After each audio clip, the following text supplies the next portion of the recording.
नमस्कार, सीएनबीसी आवाज़ मोतीलाल ओसवाल स्टूडियो में आप सभी का स्वागत है। और भारतीय मार्केट्स के लिए अच्छा दिन। जी हाँ, आप कहेंगे सब कुछ रेड में, फिर मैं क्यों अच्छा दिन कह रहा हूँ? क्योंकि रिकवरी आ रही है शानदार और बैंक निफ्टी लीड कर रहा है उसे। आज Shreya Veeru, good afternoon first of all.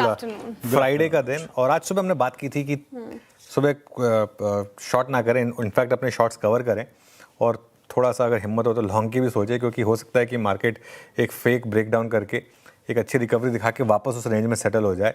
एक अच्छी चीज़ ये रही कि बैंक निफ्टी और निफ्टी आईटी दोनों में रिकवरी आई है, डेलो से शानदार रिकवरी है। और सबसे अच्छी बात, मिड कैप और स्मॉल कैप में ज़बरदस्त रिकवरी है। सुबह एडवांस डिक्लाइन 1:4 का था, वहाँ पर काफ़ी शानदार आपको रिकवरी देखने को मिली। बहुत कुछ इसका श्रेय जाता है कच्चे तेल को, जो सुबह 102 वाला अब 98 के करीब आ गया है। हालांकि इंडिया विक्स अभी भी थोड़ा एलिवेटेड है, लेकिन फिर भी ओवरऑल आज का सेशन एक तरीके से मैं कहूँगा एक टेक्स्ट बुक डेफिनेशन है कि जो आज सुबह हमने बात की थी मार्केट में कि शुरुआत में शायद आप लोज तोड़ें, रेंज तोड़ें और उसके बाद एक रिकवरी हो। अब देखते हैं ये रिकवरी कितनी टिकेगी और वीकेंड में किसकी हिम्मत होगी पोजीशन कैरी करके जाने की। शो की शुरुआत करेंगे हेडलाइंस के साथ। कच्चे तेल में ऊपरी स्तरों से नरमी ने बाजार में फूंकी जान। क्रूड 99 के नीचे फिसला और निफ्टी लो से 150 पॉइंट सुधर कर 23,800 के करीब आया। रिलायंस, आईटीसी, एचसीएल टेक और आईसीआईसीआई बैंक ने भरा जोश। बैंक निफ्टी में भी 500 पॉइंट से ज़्यादा की रिकवरी, हरे निशान में लौटा। मिड और स्मॉल कैप भी संभले, इंडिया विक्स भी पड़ा ठंडा। रियल्टी और सरकारी बैंकों में अच्छी रिकवरी, हरे निशान में लौटे दोनों ही सेक्टर इंडेक्सेस। आईटी शेयरों में भी लौटी तेजी, करीब 5% उछलकर वायदा के टॉप गेनर्स में शुमार हुआ केपीआई टेक और टाटा एलेक्सी। चुनिंदा एफएमसीजी शेयरों में भी खरीदारी, हालांकि ऑटो, मेटल और डिफेंस में दबाव कायम।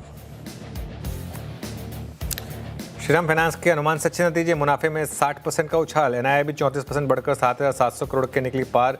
एयू में सालाना स्तर पर देखी 15% की ग्रोथ। स्टॉक में निचले स्तरों से शानदार रिकवरी। आज के बिग स्टॉक्स स्पॉटलाइट और चार्ट जीपीटी पड़े सटीक नतीजों के बाद। इन्फोसिस पर कमेंट्री पड़ी सटीक, शेयर में निचले स्तरों से रिकवरी। वहीं स्पॉटलाइट, बजाज होल्डिंग्स में भी रौनक कायम। उधर मजबूत चार्ट्स के चलते 2% चढ़कर लाइफ हाई पर पहुंचा नुवामा।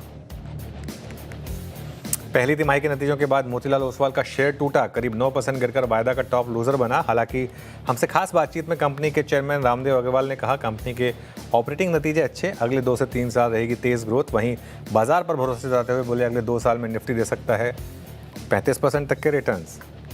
49.5% ओनरशिप की सीमा तय होने से स्विगी टूटा, शेयर करीब 5% टूटकर बना action of the day. Foreign ownership पर कैप लगने से एमएससीआई में शामिल होने की भी गुंजाइश नहीं, साथ ही टंडल में भी करीब 5% ज़्यादा की कमजोरी। कल आएंगे एयू बैंक और आईडीएफसी फर्स्ट बैंक के पहली तिमाही के नतीजे। एयू बैंक की ब्याज से कमाई पे 32%, तो मुनाफे में 44% का उछाल संभव। वहीं सोमवार को निफ्टी, कंपनी कोल इंडिया के नतीजे आएंगे। इसके साथ साथ कैनरा बैंक, बीईएल और कोफोज समेत एफएनओ की 6 कंपनियों का भी नंबर्स का रहेगा इंतजार।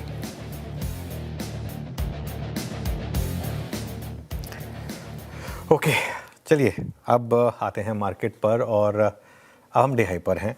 23,800 के ऊपर आ चुके हैं। आज का लो था 23,606।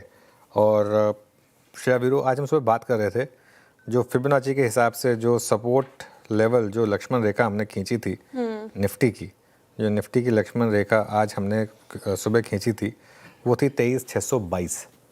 और 23,622 की हमारी लक्ष्मण रेखा थी। 23,620 के आसपास का वो जोन था जहाँ पर एक व्यू था कि शॉर्ट नहीं करना है, और वहाँ से शानदार रिकवरी आई। और सबसे अच्छी बात, बैंक निफ्टी ने रिकवरी को लीड किया। बैंक निफ्टी का भी आज का लो रखिएगा, काफ़ी इंटरेस्टिंग था, एकदम साइकोलॉजिकली इंपॉर्टेंट 56,000 के सपोर्ट से बाइंग आई और उसके बाद आप 56,700 पर आ गए हैं। 700 पॉइंट से ज़्यादा की रिकवरी इनफैक्ट इस समय हो चुकी है। आईटी में भी लोअर लेवल से अच्छी रिकवरी है। आईटी इंडेक्स देखिएगा, ये भी इस समय आपको ग्रीन में ट्रेड करता हुआ दिखाई देगा।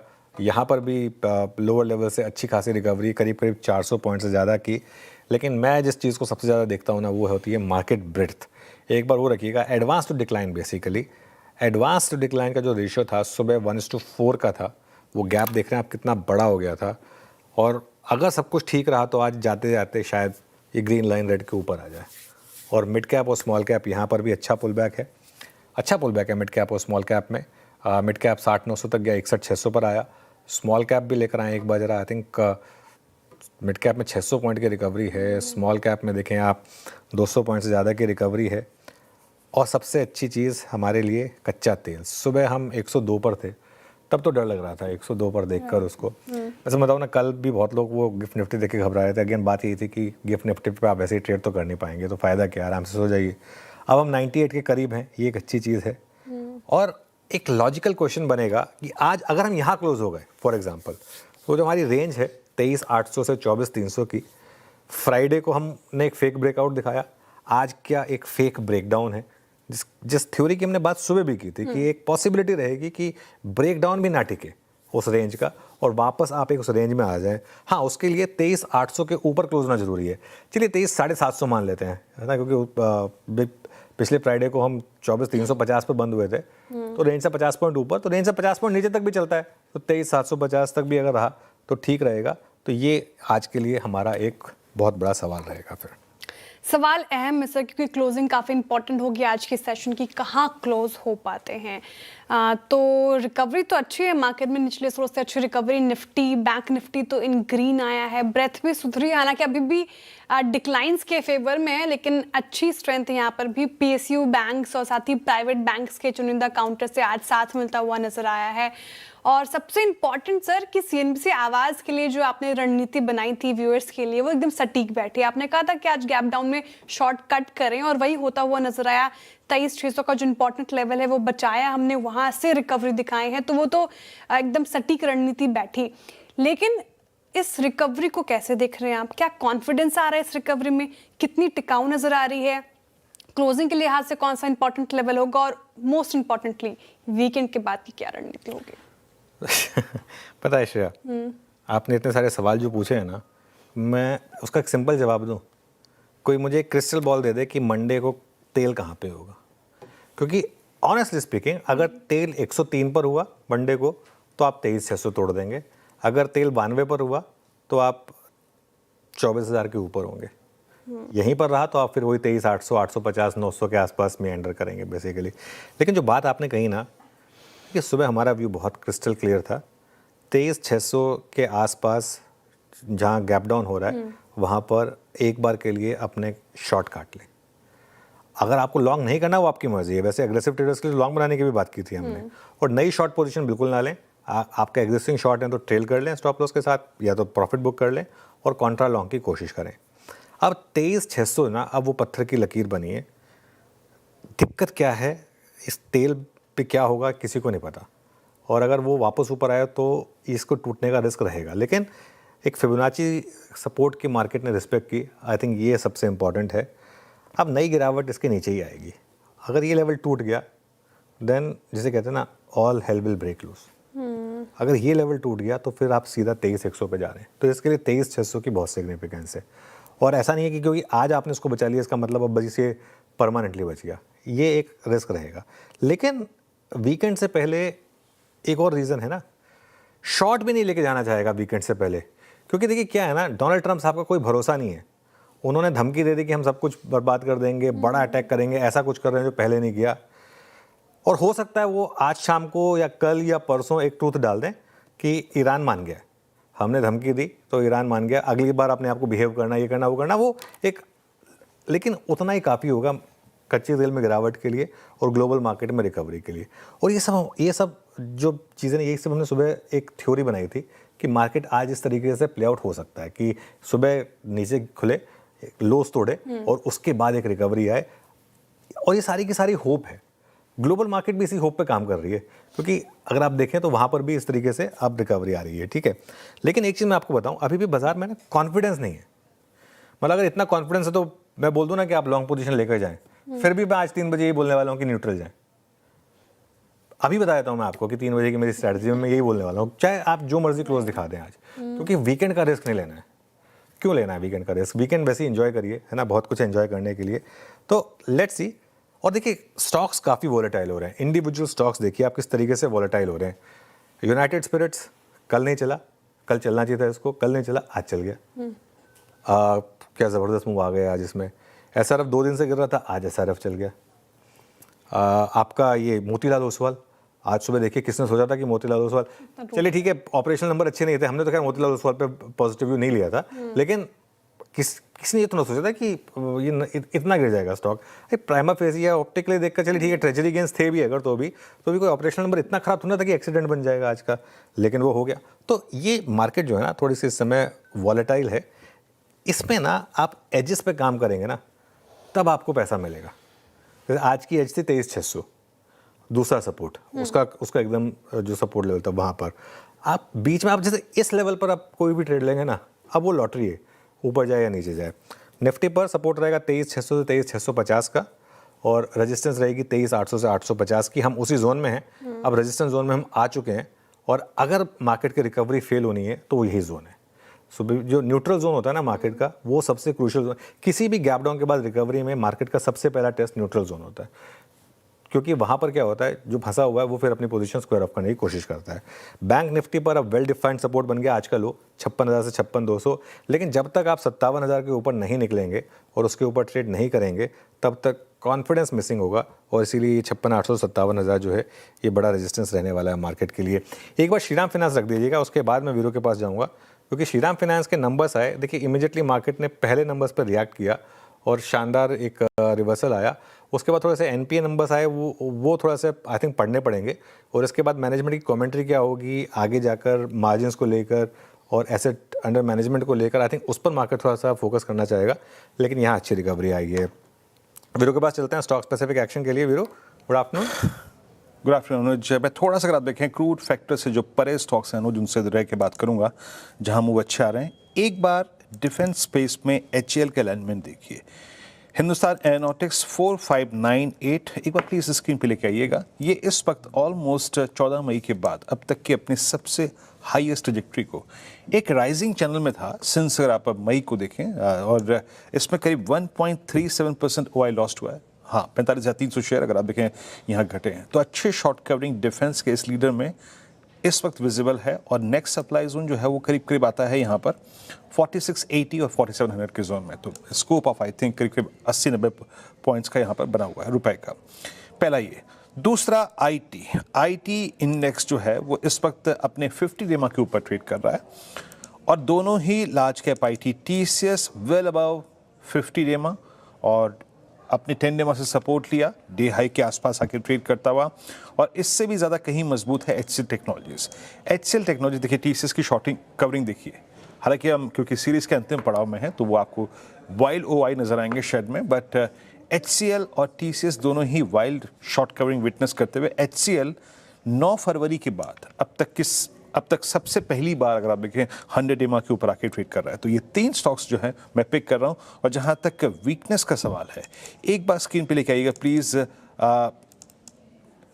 जरा इंट्राडे रखिएगा बंधन, ये क्या कहते हैं, बंधन बैंक का रिकवरी है, बट अभी भी अगर आप देखें हायर ट्रजेक्टरीज में इसमें थोड़े से शॉर्ट्स ओपन हो रहे हैं। तो थोड़ा सा इसको चीज़ को देखिएगा, क्योंकि ये बड़े एवरेजेस के नीचे सेटल हो चुका है। मैं कुछ देर पहले भी इसको देख रहा था, काफ़ी हायर लेवल पे इसमें ओआई एडिशन हो रहा है, तो इस चीज़ का थोड़ा ध्यान रखिएगा। अनुज, ये तो कुछ स्टॉक्स मैंने रखे स्क्रीन पे, बट ये आईटी का बिहेवियर ये कैसा है? ठीक है, इन्फोसिस एक्स ऑफ इन्फोसिस हम छोड़ते हैं उसको, नंबर्स, लीडरशिप चेंज, बट ये जो टीसीएस एचसीएल टेक्नोलॉजीज पिछले 2-3 दिन से ये एक बाइंग विटनेस कर रहे हैं, क्या है ये? मतलब दैट्स क्रॉस कॉम्बिनेशन, वो एआई रैली का कोलैप्स होना, या फिर कुछ और भी है ये? आई थिंक दोनों चीज़ें हैं। एआई वाली ट्रेड का वापस कोलैप्स होना, आज सुबह रामदेव जी से बात हो रही थी, वो यही बता रहे थे स्पेस एक्स 220 का 110 हो चुका है। अल्फाबेट में भी बड़ी क्रैश आई थी उस दिन, आपने देखा होगा। आज सुबह कॉस्पी काफ़ी नीचे था। एक चीज़ बहुत क्लियर है, निफ्टी आईटी में एक हार्ड सॉर्ट ऑफ बेस बनने के संकेत है। इस बार का जो लो है ना निफ्टी आईटी का, वो मुझे लग रहा है कि अनलेस एंड अनटिल कुछ बहुत डिजास्टर्स आ जाए, इस बार वाला लो नहीं टूटना चाहिए। पिछली 2 बार की रैलीज में हमारा व्यू था कि वो टूटेगा, वो रैलीज फेक थी। इस बार भी रैली थोड़ा सा रिस्क पे रही है, लेकिन होपफुली वो लो नहीं टूटने चाहिए। इसका सबसे बड़ा एग्जाम्पल है आज का इन्फोसिस। आज इन्फोसिस ने हल्का सा भी पैनिक नहीं दिखाया, और इनफैक्ट आप देखें तो ठीक है, स्टॉक 0.25% नीचे है। अगेन सुबह जब बात कर रहे थे, ना तो उसमें कोई चलने का ट्रिगर है ना कोई गिरने का ट्रिगर है, तो वो जो एक जहाँ वो बस ये 30-40 रुपए की जो रेंज रही है इसके बीच में घूमता रहेगा, जो इसके रिसेंट हाई या रिसेंट लोज हैं उसकी रेंज में ये घूमता रहेगा बेसिकली। आई थिंक वीरू, लेकिन एक चीज़ आपने देखी आज नोटिस करी, आज ना सबसे ज़्यादा जो दो F&O के बड़े गेंस है ना वो आपको IT में ही नज़र आएंगे, KPIT और टाटा एलेक्सी। और ये दोनों के दोनों स्टॉक्स जो है ना ये 52 वीक लो के करीब थे, और इन दोनों स्टॉक्स में एक्सीडेंट्स हुए थे क्योंकि ये दोनों ऑटोमोबाइल स्पेस से जुड़े हुए हैं, ग्लोबल ऑटोमोबाइल स्पेस से जुड़े हुए हैं ये दोनों स्टॉक्स। और ये दोनों के दोनों ऐसे स्टॉक्स हैं जिन्होंने IT की इस रिकवरी में बिल्कुल पार्टिसिपेट नहीं किया। इनफैक्ट दोनों के दोनों स्टॉक्स पिछले एक साल में आधे हुए हैं। तो आज का ये जो दो स्टॉक्स का मूव है ना, KPIT और टाटा एलेक्सी का, ये काफ़ी फैसिनेटिंग है। अब पता नहीं ये एक वन ऑफ है या नहीं है, आगे कुछ दिनों में देखेंगे, लेकिन इन दो स्टॉक्स पर नज़र रखिएगा। चलिए फिर आगे बढ़ते हैं। राइट सर, आपने जो अपनी ओपनिंग कमेंट्री में स्टॉक का जिक्र किया सर, मोतीलाल ओसवाल, एक बार रखेंगे स्क्रीन पर। 8.5% का डेंट, 9% का डेंट आज के सेशन में, इंट्राडे में तो 10% तक लुढ़क गया आज के सेशन में। क्या नंबर्स इतने खराब थे, ये रिएक्शन जस्टिफाइड है? और साथ ही कैपिटल मार्केट स्पेस अभी सर कैसा लग रहा है? देखिए क्या हुआ था ना मोतीलाल के केस में, इसका ना एक 3 महीने का चार्ट रखिएगा मोतीलाल ओसवाल का। मोतीलाल ओसवाल के केस में इशू क्या हो गया था, पिछले क्वार्टर में इन्होंने लॉस डिक्लेयर किया था। पिछले क्वार्टर में इन्होंने लॉस डिक्लेयर किया था, और वो जो लॉस था वो कैपिटल मार्केट के अकाउंट पर था, तो ट्रेजरी लॉसेस हो गए थे इनको। इस बार क्या हुआ, इस बार इन्होंने, क्योंकि अप्रैल में मार्केट पूरा रिकवर हुआ था, मार्च में मार्केट गिरा था, अप्रैल में मार्केट में पूरी रिकवरी आई थी, अप्रैल में वो सारे mark to market losses reverse हो गए थे, वो ट्रेजरी गेंस बन गए थे। दिक्कत क्या आ गई थी कि 3 महीने में ये स्टॉक, अब ये तो आज 8% हटा दें अगर आप, 3 महीने में ये स्टॉक करीब करीब 20% के करीब भाग चुका था। ठीक है, तो काफ़ी हद तक शायद मार्केट को ऑपरेटिंग नंबर उतने अच्छे नहीं लगे जितना प्राइमा फेसी आपको एक ओवरऑल नंबर्स लगे। वो देखकर मार्केट को शायद ये प्राइमा फेसी ये नहीं लगा कि ऑपरेटिंग नंबर्स उतने अच्छे हैं। तो ये एक थ्योरी हो सकती है। लेकिन मैं एक चीज़ बताऊं, मोतीलाल ओसवाल जैसी कंपनियों को ना आप क्वार्टर आफ्टर क्वार्टर के नंबर से नहीं देख सकते। मोतीलाल ओसवाल जैसी कंपनियों को आपको फुल ईयर के नंबर से देखना होगा। जैसे FY 24 से बाद FY 25 से बाद FY 26 में क्या है, 10 साल पहले मोतीलाल ओसवाल का जो प्रॉफिट था साल का, उतना आज की डेट में क्वार्टर का प्रॉफिट है इनका। तो ये इस तरीके के कंपाउंडर है। अगर आपको लगता है कि ये आगे भी इस तरीके की कंपाउंडिंग करते रहेंगे तो फिर गिरावट आपके लिए एक मौका होगा। इस समय स्टॉक जो है वो फेयर वैल्यू जोन में, इस समय स्टॉक ना तो कोई बहुत ज़्यादा ओवर वैल्यूड है, ना ही स्टॉक कोई ऐसा है अंडर वैल्यूड है जो आप एकदम चिल्ला के कह सकें कि इस पर आप बाइंग कर सकते हैं। तो इस समय स्टॉक जो है थोड़ा सा एक बीचों बीच है अपने जो फेयर जोन है उसके, तो इस वजह से आई थिंक ये एक व्यू रहेगा मोतीलाल ओसवाल पर। चलिए, वैसे भी कैपिटल मार्केट्स पे थोड़ी वीक भी रही है, आपने देखा ही होगा पिछले कुछ दिनों में। चलिए अब आते हैं आज के रफ्तार के घोड़े और फिसड्डी स्टॉक्स पर। पहले रफ्तार के घोड़े के साथ शुरुआत करते हैं क्योंकि मार्केट में रिकवरी आ रही है अच्छी खासी। KPIT और टाटा एलेक्सी, ऑटोमोबाइल से जुड़े हुए जो IT शेयर्स हैं, दोनों में शानदार मूव हैं। और इनफैक्ट KPIT तो 6% अब ऊपर हो चुका है, ज़बरदस्त मूव यहाँ पर आ रहे हैं। यूनाइटेड स्पिरिट्स, जो मैनेजमेंट की कॉन्कॉल हुई कल, उसके बाद उन्होंने एक बात जो कही जो मार्केट को पसंद आई, वो जो RCB की स्टेक सेल को लेकर उन्होंने अपडेट दी, वो मार्केट को काफ़ी पसंद आई। इसके लिए इसमें शानदार तेज़ी देखने को मिली, 4% के करीब स्टॉक ऊपर है। और एक इंटरेस्टिंग स्टॉक है गोदफ्रे फिलिप्स, ये यहाँ नतीजों से पहले एक अच्छी रफ्तार आई शेयर में, और शानदार इस समय आप देखें तो मोमेंटम में स्टॉक आपको काम करता हुआ दिखाई देगा। फिसड्डी स्टॉक्स में सबसे पहले तो हमने बात कर ही ली, आज मोतीलाल ओसवाल क्लियरली आज का एक्सीडेंट बना, नतीजों पर बड़ा रिएक्शन दिया मार्केट ने, और डे लो से थोड़ी रिकवरी आई है, फिर भी 8% नीचे है। स्विगी, जो फॉरेन शेयर होल्डिंग पर कैप लगा जिससे MSCI का भी एक रिस्क ओपन हुआ है, उसके बाद स्टॉक में बड़ी गिरावट आई। और एक कैश मार्केट का stock recent listing fractal analytics, fractal में आज बड़ी गिरावट आई। सुबह नतीजे देखे थे मैंने, इनके काफ़ी फीके थे और करीब 7% के करीब स्टॉक नीचे। इनफैक्ट अभी इसने फ्रेश इंट्राडे लो भी लगाया है। तो ये हो गए आज के कुछ रफ्तार के घोड़े और फिसड्डी स्टॉक्स। चलिए शेयर ट्रेंडिंग स्टॉक्स और कार्यक्रम का क्रम। राइट सर, ट्रेंडिंग स्टॉक्स के साथ शुरुआत करेंगे। मार्केट में अच्छी रिकवरी है तो शुरुआत निचले स्तरों से रिकवरी है तो शुरुआत चढ़ने वाले स्टॉक्स के साथ की जाएगी। आपके स्क्रीन पर आएंगे जो स्टॉक्स अभी हम डिस्कस कर रहे थे। सिप्ला पर ब्रोकरेजेस काफी बुलिश थे कल नतीजों और कमेंट्री के बाद, 1.5% ऊपर है, निफ्टी का टॉप गेनर बना हुआ है। आईटी पैक में अच्छी स्ट्रेंथ, एचसीएल टेक आपको 2% ऊपर, विप्रो आपको 1.5% ऊपर नजर आएगा। ट्रेंड भी आज चला है लगभग 1%। वायदम अगर आप देखें तो अभी जो स्टॉक्स हम डिस्कस कर रहे थे, टाटा एलेक्सी, केपीआईटी टेक, शानदार मूव। केपीआईटी टेक तो 6% चढ़ गया। आईटी स्पेस में जैसे कि स्ट्रेंथ हम बता रहे हैं, ऑटो से जुड़े आईटी पैक्स अच्छा काउंटर्स अच्छा करते हैं। वो टाटा एलेक्सी भी 5% ऊपर। यूनाइटेड स्पिरिट्स मैनेजमेंट की कमेंट्री के बाद भागा 4% और आईएक्स भी देखिए 2.5% ऊपर नजर आएगा आपको। लेकिन गिरे कौन से स्टॉक्स हैं? कमजोर मार्केट में बहुत सारे स्टॉक्स टूटते हुए नजर आए। बजाज फाइनेंस टूटा 2.5%। इटर्नल कल की रैली को गवाता हुआ 2% नीचे आज। महिंद्रा एंड महिंद्रा टूट गया 2.5% और इंटरग्लोब एविएशन में लगभग 1.5% की गिरावट आज के सेशन में देखने को मिल रही है। कल भी गिरा था, आज भी स्टॉक गिरता हुआ नजर आया। मोतीलाल ओसवाल रिजल्ट पसंद नहीं आई, स्ट्रीट को पनिश किया, 7.5% डाउन। स्विगी टूटा 3.5%। जी वर्नोवा टीएनडी 4% और वोडाफोन आइडिया आज टूटा है 1.5%। वायदा का टॉप लूजर बना हुआ है। फिलहाल आगे बढ़ते हैं और समझाते हूँ कि शो में होगा क्या। कार्यक्रम के क्रम के लिए आपको ले जाते हैं। फंडामेंटल राय देने के लिए हमारे साथ हैं एयूएम कैपिटल के राजेश अग्रवाल जी। टेक्निकल कॉल्स लेंगे हम प्रकाश गाबा, मानस जायसवाल, राजेश सातपुते, रचना वैद्य, कविता जैन और अरुण कुमार मंत्री जी से। 2:20 पर आशीष बताएंगे कि श्रीराम फाइनेंस के नतीजे कैसे हैं। 2:25 पर आशीष वर्मा से समझेंगे कैसे रहे आईटी कंपनियों के नतीजे और आगे की पिक्चर कैसे मिली। और 2:30 बजे आईटी सेक्टर पर खास बातचीत के लिए सेंट्रम के पीयूष पांडे जुड़ेंगे हमारे साथ। 2:35 पर आशीष बताएंगे कि स्विगी और मीशो में गिरावट क्यों है। 2:45 पर अर्निंग्स प्रीव्यू में नुपुर बताएंगी एयू स्मॉल फाइनेंस बैंक और आईडीएफसी फर्स्ट बैंक के नतीजे कैसे रह सकते हैं। और आशीष बताएंगे कोल इंडिया के नतीजों से क्या उम्मीद है। 2:55 पे बिग मार्केट वॉइस में हमारे साथ जुड़ेंगे कंप्लीट सर्कल के मैनेजिंग पार्टनर और सीआईओ गुरमीत चड्ढा जी। 3:10 पर उनसे से स्ट्रैटेजी समझेंगे। 3:15 पे डीलिंग रूम चेक होगा। 3:20 पे बीटीएसटी एसटीबीटी कॉल्स लेंगे और साथ ही आखिर में 3:25 पर कंचन से जानेंगे अगले हफ्ते के अहम ट्रिगर्स। ओके, चलिए अब एक काम करते हैं। अब हमारे साथ हमारा पैनल तैयार है और ट्रेड्स की शुरुआत करेंगे। गुड आफ्टरनून आप सभी को। गाबा सर, इस समय का ट्रेड आपकी तरफ से। Good afternoon dear. आज इस समय का ट्रेड वही है, मेरे ख्याल से आईटी क्षेत्र पर ध्यान देना चाहिए और स्टॉक जो मैंने चुना आईटी क्षेत्र से वो है विप्रो। बहुत ही बढ़िया बेस बना है। 1 नंबर 2 काफी स्ट्रेच हो चुका है ऑन द डाउन साइड। तीसरा एक अपमूव मिला है आज। 3 थिंग फेवर में है विप्रो में। ट्रेड कर रहा है 177.70 के आसपास विप्रो। स्टॉप लाएंगे 176 का, मतलब ₹1.70 का। टारगेट रहेगा 180 टू 181, लेकिन मुझे लगता है नेक्स्ट वीक तक 185 भी पॉसिबल है विप्रो में। तो एक पुल ओवर ट्रेड बन सकता है नेक्स्ट वीक के लिए विप्रो इस वक्त हाई पे ट्रेड कर रहा है 177.80। प्रकाश सर का पहला trade call trade.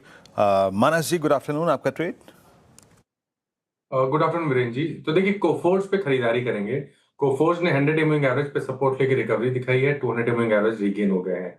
Current levels पे खरीदारी करेंगे। 1449 का स्टॉप लॉस लगाएंगे और 1550 के टारगेट सेट करेंगे। ये कैश लेवल्स है। चाहे तो 1480 का 1480 वाला कॉल ऑप्शन जो करीब 30 रुपए पे ट्रेड हो रहा है, उसमें 14 रुपीज के स्टॉप लॉस से खरीदारी करें और 70 रुपए के टारगेट सेट करें।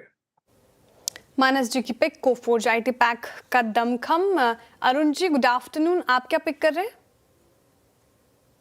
जी Shreya ji, good afternoon and good afternoon to the panel.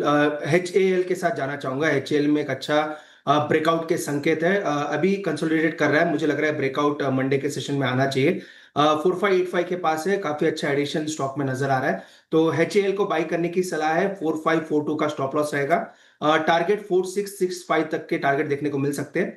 तो HAL को लॉन्ग करें 4542 का स्टॉप लॉस लगा के। HAL को लॉन्ग करें। ये हो गई अरुण जी की ट्रेड। रचना जी, गुड आफ्टरनून। रचना जी, आपकी ट्रेड। जी गुड आफ्टरनून। और मेरी ट्रेड एस्ट्रल में रहेगी। एस्ट्रल के फ्यूचर्स को हम लॉन्ग साइड पे प्ले करने का एक अटेम्प्ट कर सकते हैं विद स्टॉप लॉस ऑफ 1440 और ये काउंटर इन अ डे और 1500 की तरफ जाता हुआ नजर आ रहा है।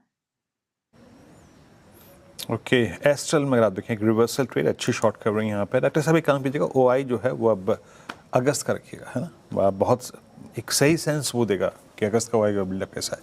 यहाँ पे 17 लाख का सब्सट्रैक्शन हुआ है। राजेश सतपुते जी, गुड आफ्टरनून। आपका ट्रेड क्या रहेगा क्लोजिंग के लिए? Good afternoon Viren, good afternoon everyone. Viren देखिए, मेरा एक कॉन्ट्रा ट्रेड रहेगा एक्सिस बैंक के ऊपर। ऑलरेडी आईटी पे डिस्कशन हो चुका है, तो आप एक बार एक्सिस बैंक देखिए। मुझे लगता है यहाँ पे एक रिकवरी है। तो आज जो प्ले है वो रिलीफ रैली का प्ले है। टारगेट होगा करीबन 1255 का और स्टॉप लॉस मेंटेन करना है 1220 का। एक्सिस बैंक, पीएसयू साथ ही प्राइवेट बैंक्स में अच्छी रिकवरी देखने को मिल रही है, तो राजेश जी एक्सिस बैंक की तरफ जा रहे हैं।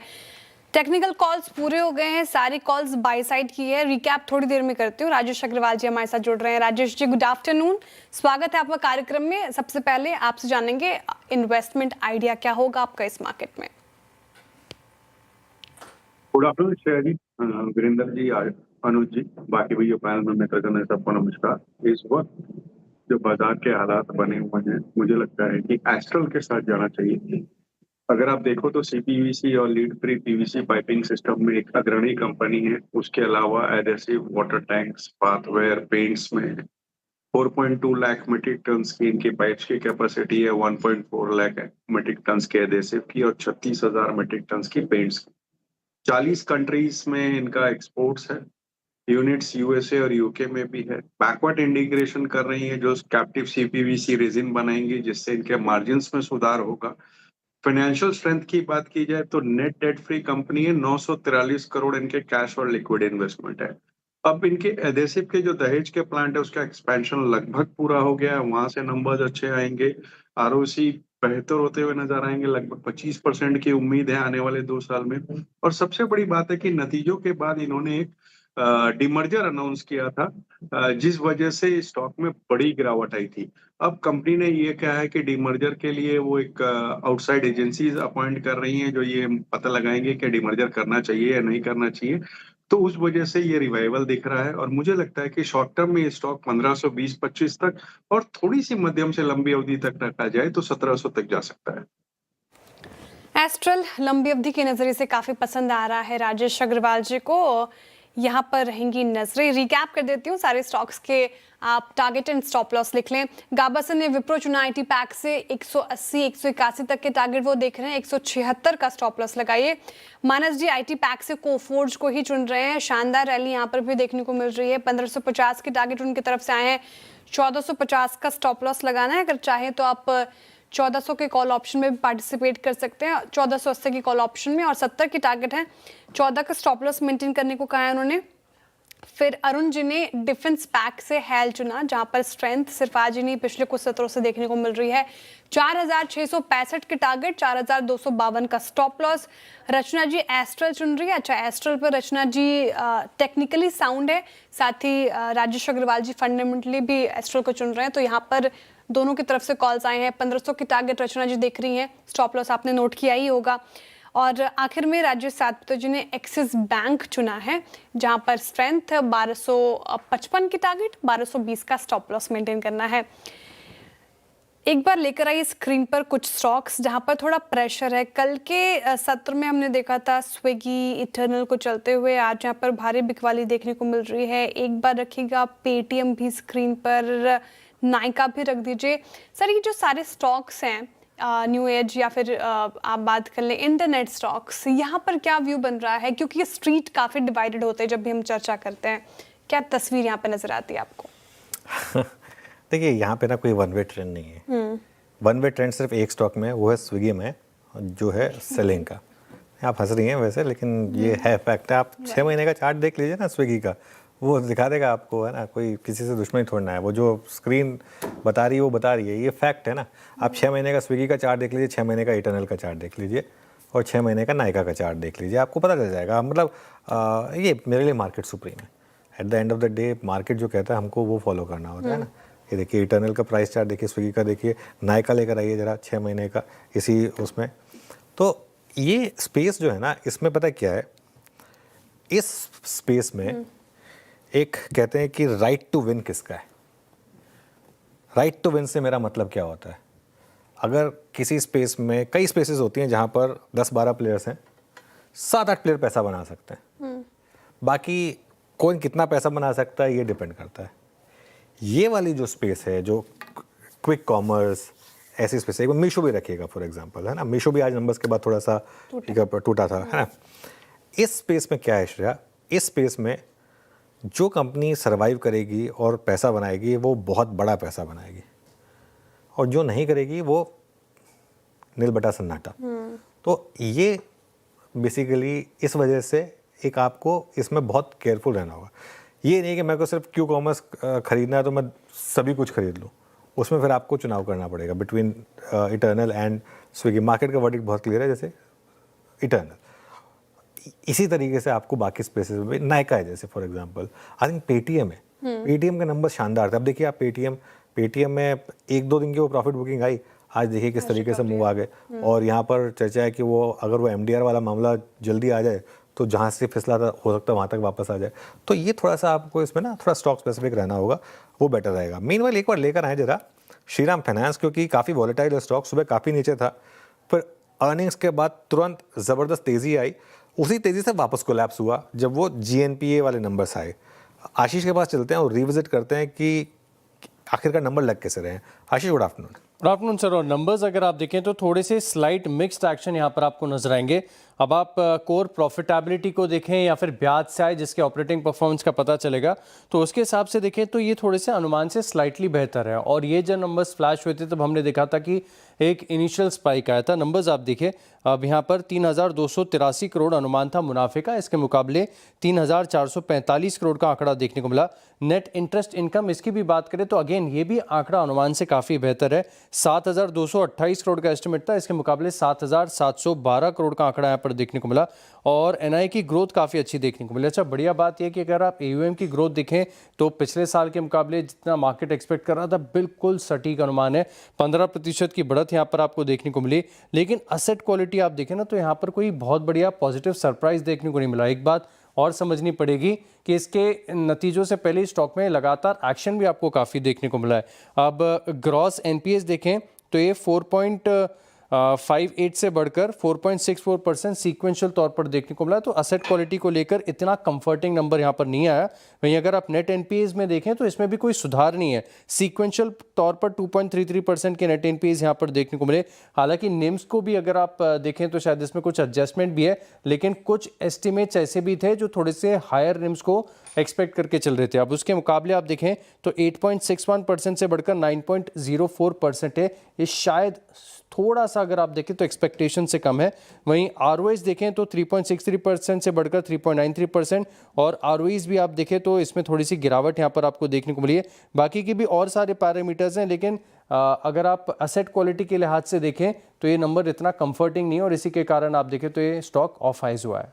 बिल्कुल, इसी वजह से ये स्टॉक ऑफ हाई हुआ है श्रीराम फाइनेंस का, और अब 1.5% नीचे है स्टॉक का, क्योंकि थोड़ा एसेट क्वालिटी को लेकर प्रेशर था। और थोड़ा सा मार्केट को ये भी लग रहा है कि बैंक्स और एनबीएफसीज के आगे के नंबर्स जो है ना उन पर थोड़ा प्रेशर आ सकता है। आपको याद होगा जब आईसीआईसीआई बैंक के भी अच्छे नंबर्स के बावजूद स्टॉक नहीं चल पाया था। राजेश अग्रवाल जी, क्या व्यू रहेगा आपका श्रीराम फाइनेंस पर?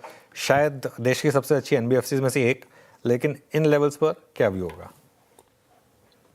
देखिए, आपने सही कहा, देश की सबसे अच्छी number, one of the best NBFCs कह सकते हैं, और मैनेजमेंट अच्छा है, कामकाज अच्छा चल रहा है। पिछले दिनों जो एक स्ट्रेटेजिक पार्टनर की एंट्री हुई उससे भी थोड़ी सी उम्मीद बेहतर बनती है।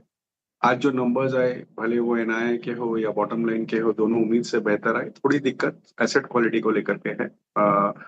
मुझे लगता है कि अगर स्टॉक किसी भी कारण से 970-950 के रेंज में आता है तो एक अच्छी बाइंग पॉइंट होगी बनिस्पत कि आप 6 से 9 महीने होल्ड करने की इच्छा रखते हैं। श्रीराम फाइनेंस पे ये राजेश जी का व्यू है। अच्छा, मैं इसी चीज़ पे आता हूँ, रीजनेबल पिकिंग पॉइंट, यानी कुछ स्टॉक्स जो कि अच्छे थे, अपने सेक्टर के लीडर्स थे, उनमें अगर रीजनेबल प्राइस आ चुके हैं, एक बार इसी दृष्टिकोण से आप लेके आइए AU small finance bank. Federal bank हालांकि इस क्वार्टरली नंबर्स के बाद विन विन सिचुएशन में है, but I think the best performer ये फेडरल बैंक थे और एक एयू स्मॉल फाइनेंस बैंक था। मानस, एक आपने ये देखा होगा, ये बात ये एयू स्मॉल फाइनेंस बैंक के साथ है। आप जून 25 का बिहेवियर देखिए, आप मार्च 26 का बिहेवियर देखिए, आप जून 26 का बिहेवियर देखिए, और आप जुलाई 26 का बिहेवियर देखिए। जब जब इसमें कूलिंग ऑफ 100 और 200 डिमा की होती है, पैसा बना के देता है। अब मल्टी मंथ बेस से अप्रैल मई जून के बेस से चला है 999, पोजिशनल है ना, पोजिशनल पिक पॉइंट कैसा है ये स्मॉल फाइनेंस बैंक के लिए? देखिए, जगह सही है जहां से फिर से रिकवरी देखने को मिल सकती है। लेकिन दिक्कत ये है कि पिछले 4 मंथ्स अगर आप देखें तो ये 1075 1080 के आसपास प्रॉफिट बुकिंग दिखाता है। तो मेरा समझना है कि अगर आपके पास लॉन्ग पोजीशन है तो आप होल्ड करें, 200 मूविंग एवरेज के नीचे स्टॉप लॉस लगा लें 930 रुपए। ट्रेडिंग के लिए केवल एक बाउंस बैक प्ले बनेगा अगर स्टॉक 1005 के ऊपर निकलेगा। 1005 के ऊपर निकलेगा तो हम 1080 के लिए प्ले करेंगे, जिसमें आपका स्टॉप लॉस करीब 980 के आसपास रहेगा। लेकिन अभी एग्रेसिव होके फ्रेश खरीदारी करना लॉन्ग टर्म के लिए वो थोड़ा सा मुश्किल लगता है। लेकिन overall long term trend bullish है, तो अभी वेट करेंगे, एक स्टॉप लॉस लगा लेंगे 930 रुपए का और पोजीशन को होल्ड कर लेंगे। एयू स्मॉल फाइनेंस बैंक पर ये व्यू आप होल्ड कर सकते हैं पोजीशन को, और देखिए निचले स्रोत से अच्छी रिकवरी 1.5% ऊपर फिलहाल काम कर रहा है। चलिए वक्त हो रहा है कैश कॉल्स का। कैश कॉल्स लेंगे हम गाबा सर से, राजेश जी से और आखिर में मानस जी से लेंगे। वक्त दे रही हूँ मानस जी को, पिछली बार हो नहीं पाया था। गाबा सर बताइए, कैश में कौन सा काउंटर? कैश में good afternoon to you Shreya. Cash का स्टॉक है LTTS, Larsen and Toubro technological services. Trade कर रहा है 3435 पर और स्टॉप लगाएंगे 3400, करीब 35 रुपए का। टारगेट होगा करीब 3500, 1:2। Larsen and Toubro technological services, LTTS। LNG technology services आपका प्रकाश का कैश कॉल है। राजेश जी आपके पिक करेंगे? मुझे थोड़ी थीम अच्छी लग रही है, KRBL, हेरिटेज, बेक्टर। तो अगर एक थोड़ा सा आप ट्रेड लेना है तो I would like to go long in Mrs Bector Foods. आप इसका चार्ट देखिए, 200 के आसपास का स्टॉप लॉस मेंटेन करना पड़ेगा। यहाँ पे स्विंग ट्रेडिंग के हिसाब से अगर देखें तो इसका इंट्राडे स्विंग करीबन 220 तक का जाना चाहिए, 220 से 224। So Mrs Bector foods is a buy. Bector's food is a buy ही हो गई राजेश जी की पिक। मानस जी आपकी पिक कैश में? तो देखिए अनुज जी, गुजरात अंबुजा एक्सपोर्ट लिमिटेड यहाँ पर खरीदारी करने की राय रहेगी। स्टॉक में करेक्शन था, लेकिन 200 मूविंग एवरेज पे बाइंग देखने को मिली है। स्टॉक ने अपने 10 मूविंग एवरेज को रिगेन किया है। करंट लेवल्स पे खरीदारी करेंगे 144 के स्टॉप लॉस से और 160 रुपए के टारगेट सेट करेंगे।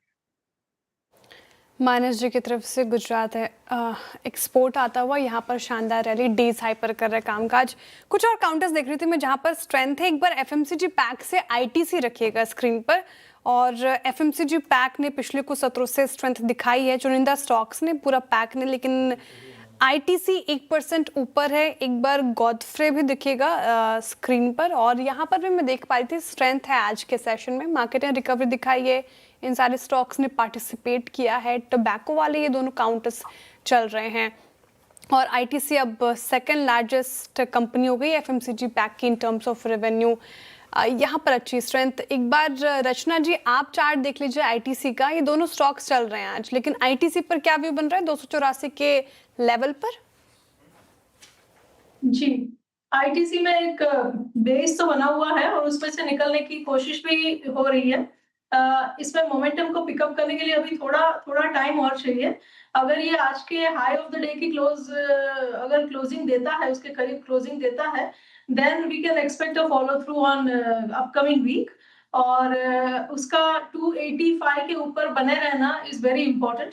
अगर वो उसके नीचे दोबारा जाने लग गया तो फिर से कंसोलिडेशन में जाने के चांसेस रहेंगे। ओके, यहाँ पे ITC पे 284 पे आपका ये व्यू। एक बार नेस्ले भी लेके आइएगा, जो पोस्ट नंबर थोड़ी सी वोलेटिलिटी में चला गया, ये करीब 1444 पे, लेकिन फाइनली अगर आप देखें लोअर लेवल से थोड़ी सी बाइंग इमर्ज हो रही है। बट मैं जिस स्टॉक को बहुत देर से देख रहा था वो है ऑटो स्पेस में Hyundai। दरअसल जब इसका चलने का वक्त आया तो थोड़ा सा ट्रेबुलेंस आई 200 रुपये के आसपास, सॉरी 200 EMA के आसपास, लेकिन अब बाइंग इमर्ज हो रही है। इसने उस पूरे स्ट्रक्चर को कायम रखा है जो 20 मई से जिस ट्रेंड को ये लेके चल रहा है। आज भी आप देखिए 1933 अब डे हाई पे ट्रेड कर रहा है। रिकवरी फैक्टर आप जाके रीड कीजिए, मई से हमेशा ऐसा होता है। रचना जी आपका टेक क्या है Hyundai? अब क्योंकि आपको एक बड़ा एवरेज पार करना है, आपको तालमेल बिठाना है बहुत स्ट्रॉन्ग एक ऑटो स्पेस से। मेरे ख्याल से ऑटो का सबसे वीक स्टॉक है, लेकिन पोजिशनल पॉइंट ऑफ व्यू से Hyundai पे आपका व्यू क्या है इस वक्त? यस, पोजिशनली अगर हम इस काउंटर को देखें, ये वीकली चार्ट पे अभी एक पॉजिटिव क्रॉसओवर शुरू करने जा रहा है।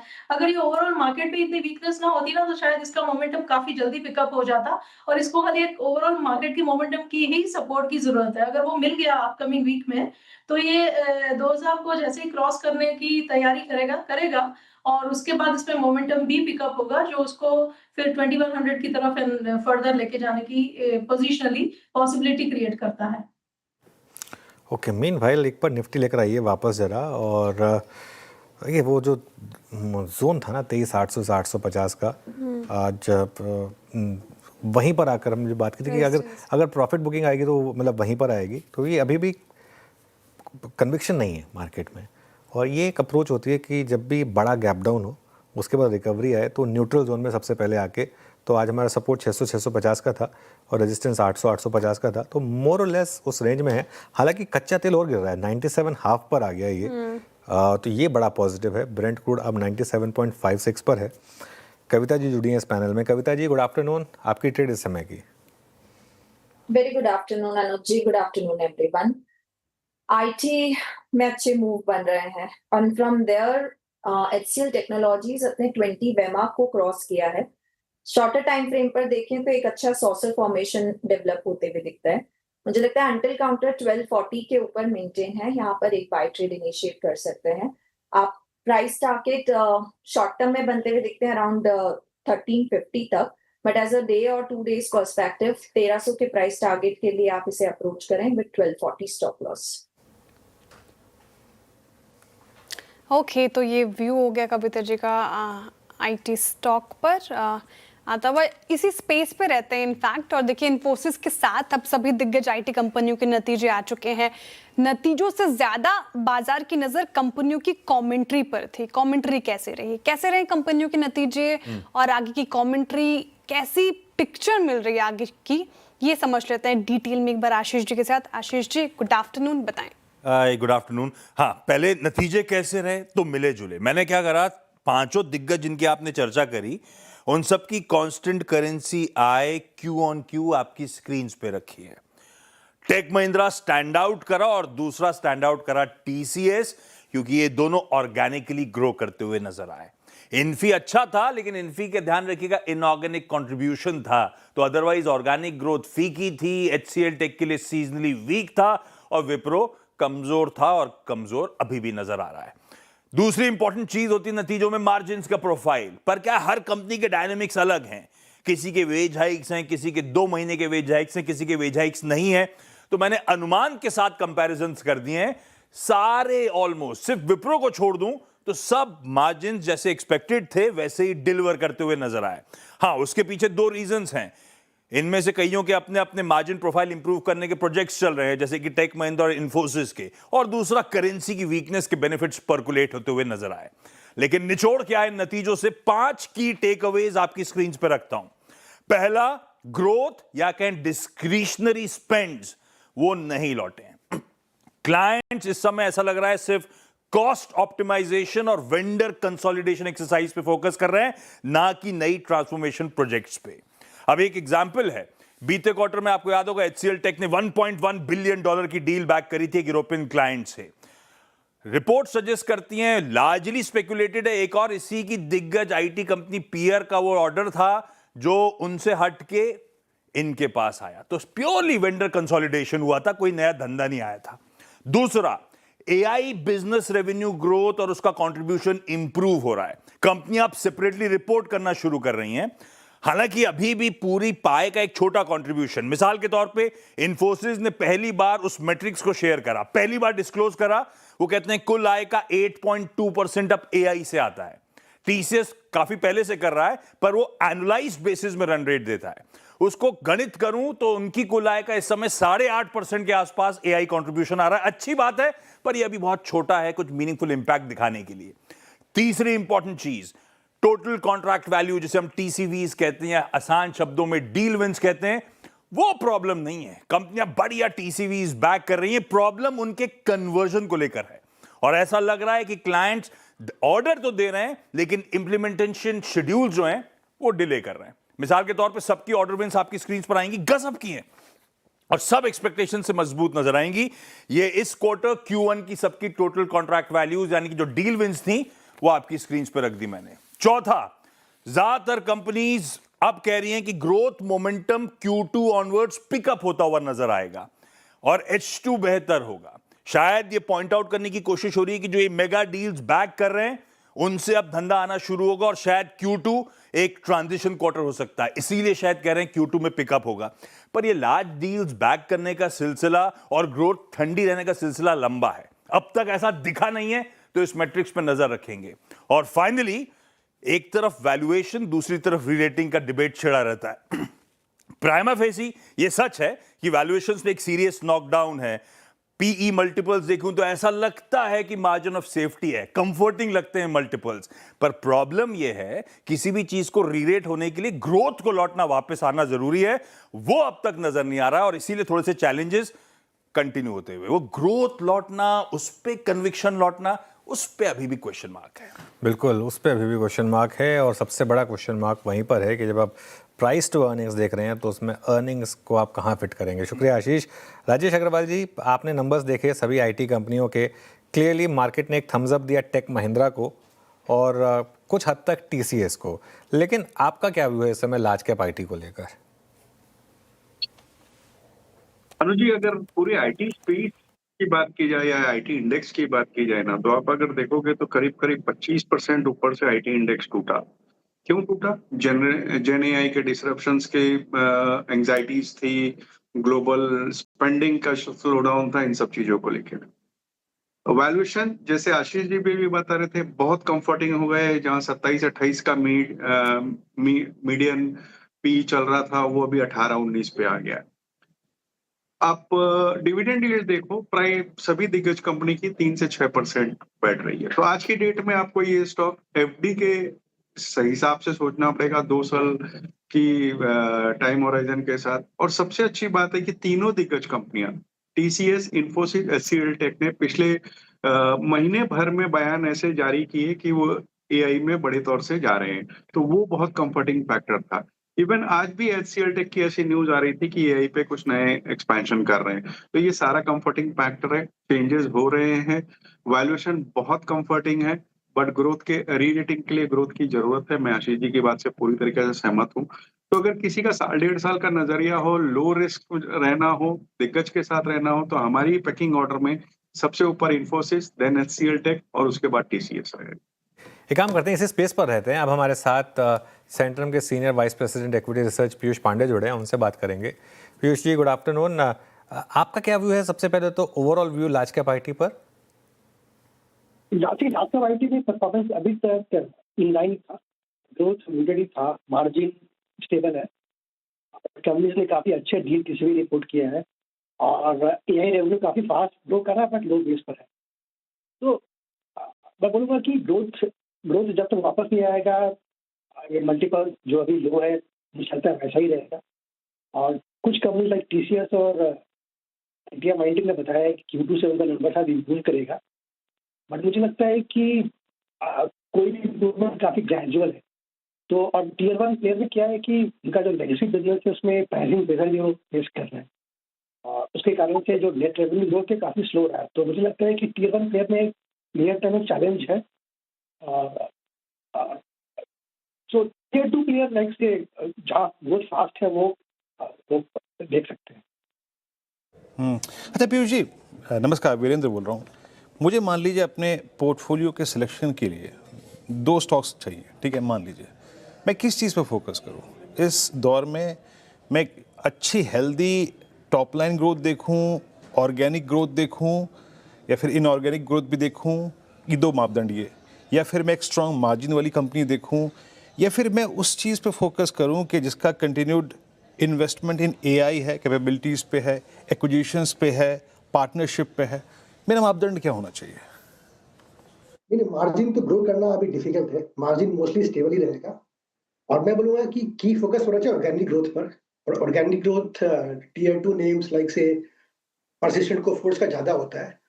और ये भी है कि जिन कंपनीज के पास अपने पोर्टफोलियो में गैप्स है, लाइक वर्टिकल्स में गैप है, ऑफरिंग्स में गैप है, ऑफ कोर्स उनको फिल करने के लिए उनको एक्विजिशंस करना चाहिए।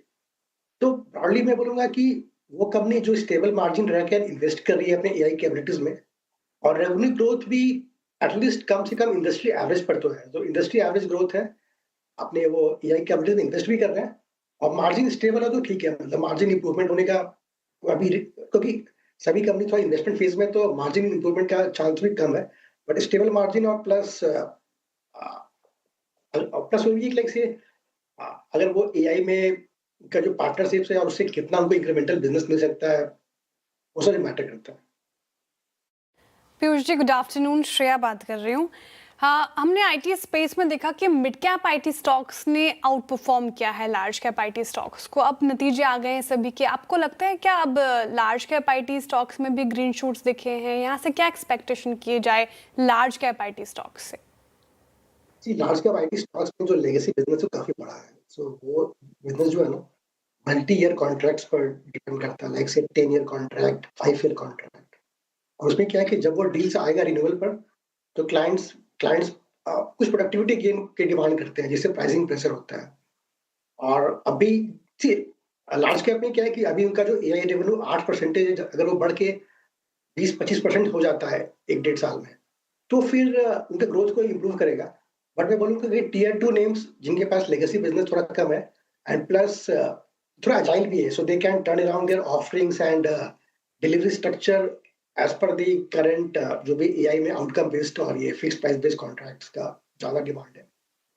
सो मतलब मैं बोलूँगा कि बीइंग एजाइल वो इस टर्न अराउंड फेज में they can do better compare to जो लार्ज कैप नेम्स हैं।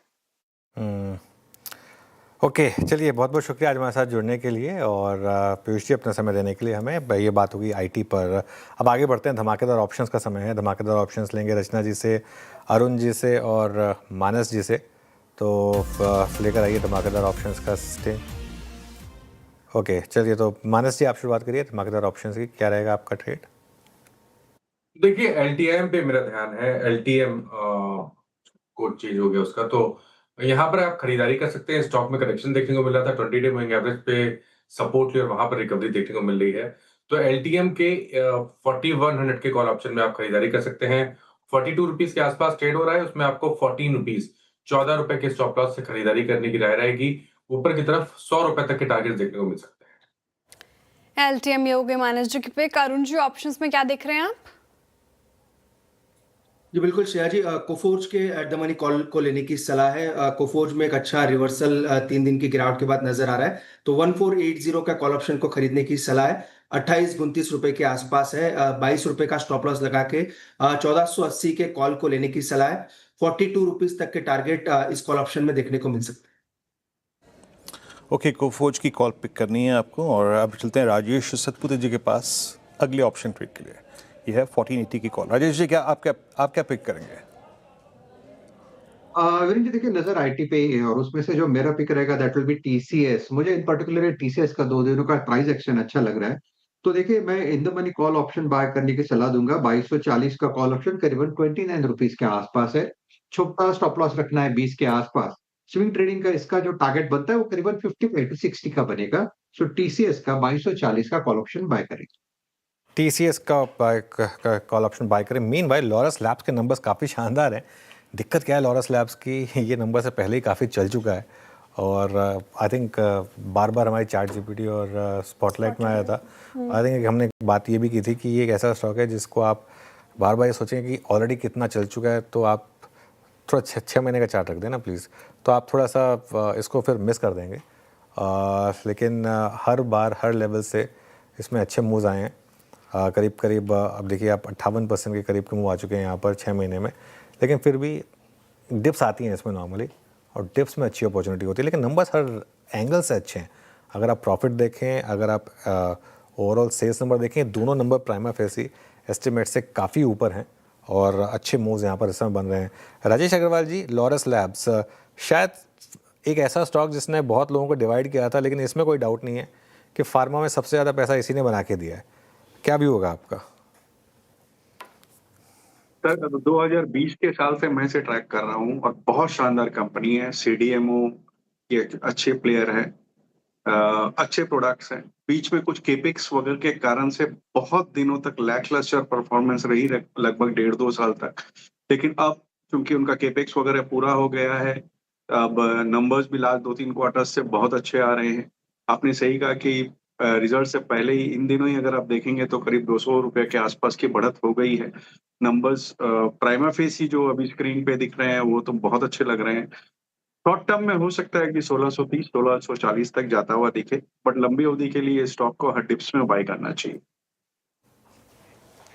ओके, लॉरस लैब्स पर ये व्यू आता हुआ इंटरेस्टिंग मूव आफ्टर रिजल्ट। देखिए एकदम डेज हाई पर शूटअप कर गया, ये 1.5% ऊपर है। लेकिन दो स्टॉक्स की चर्चा कर लेते हैं, न्यू एज स्टॉक्स की।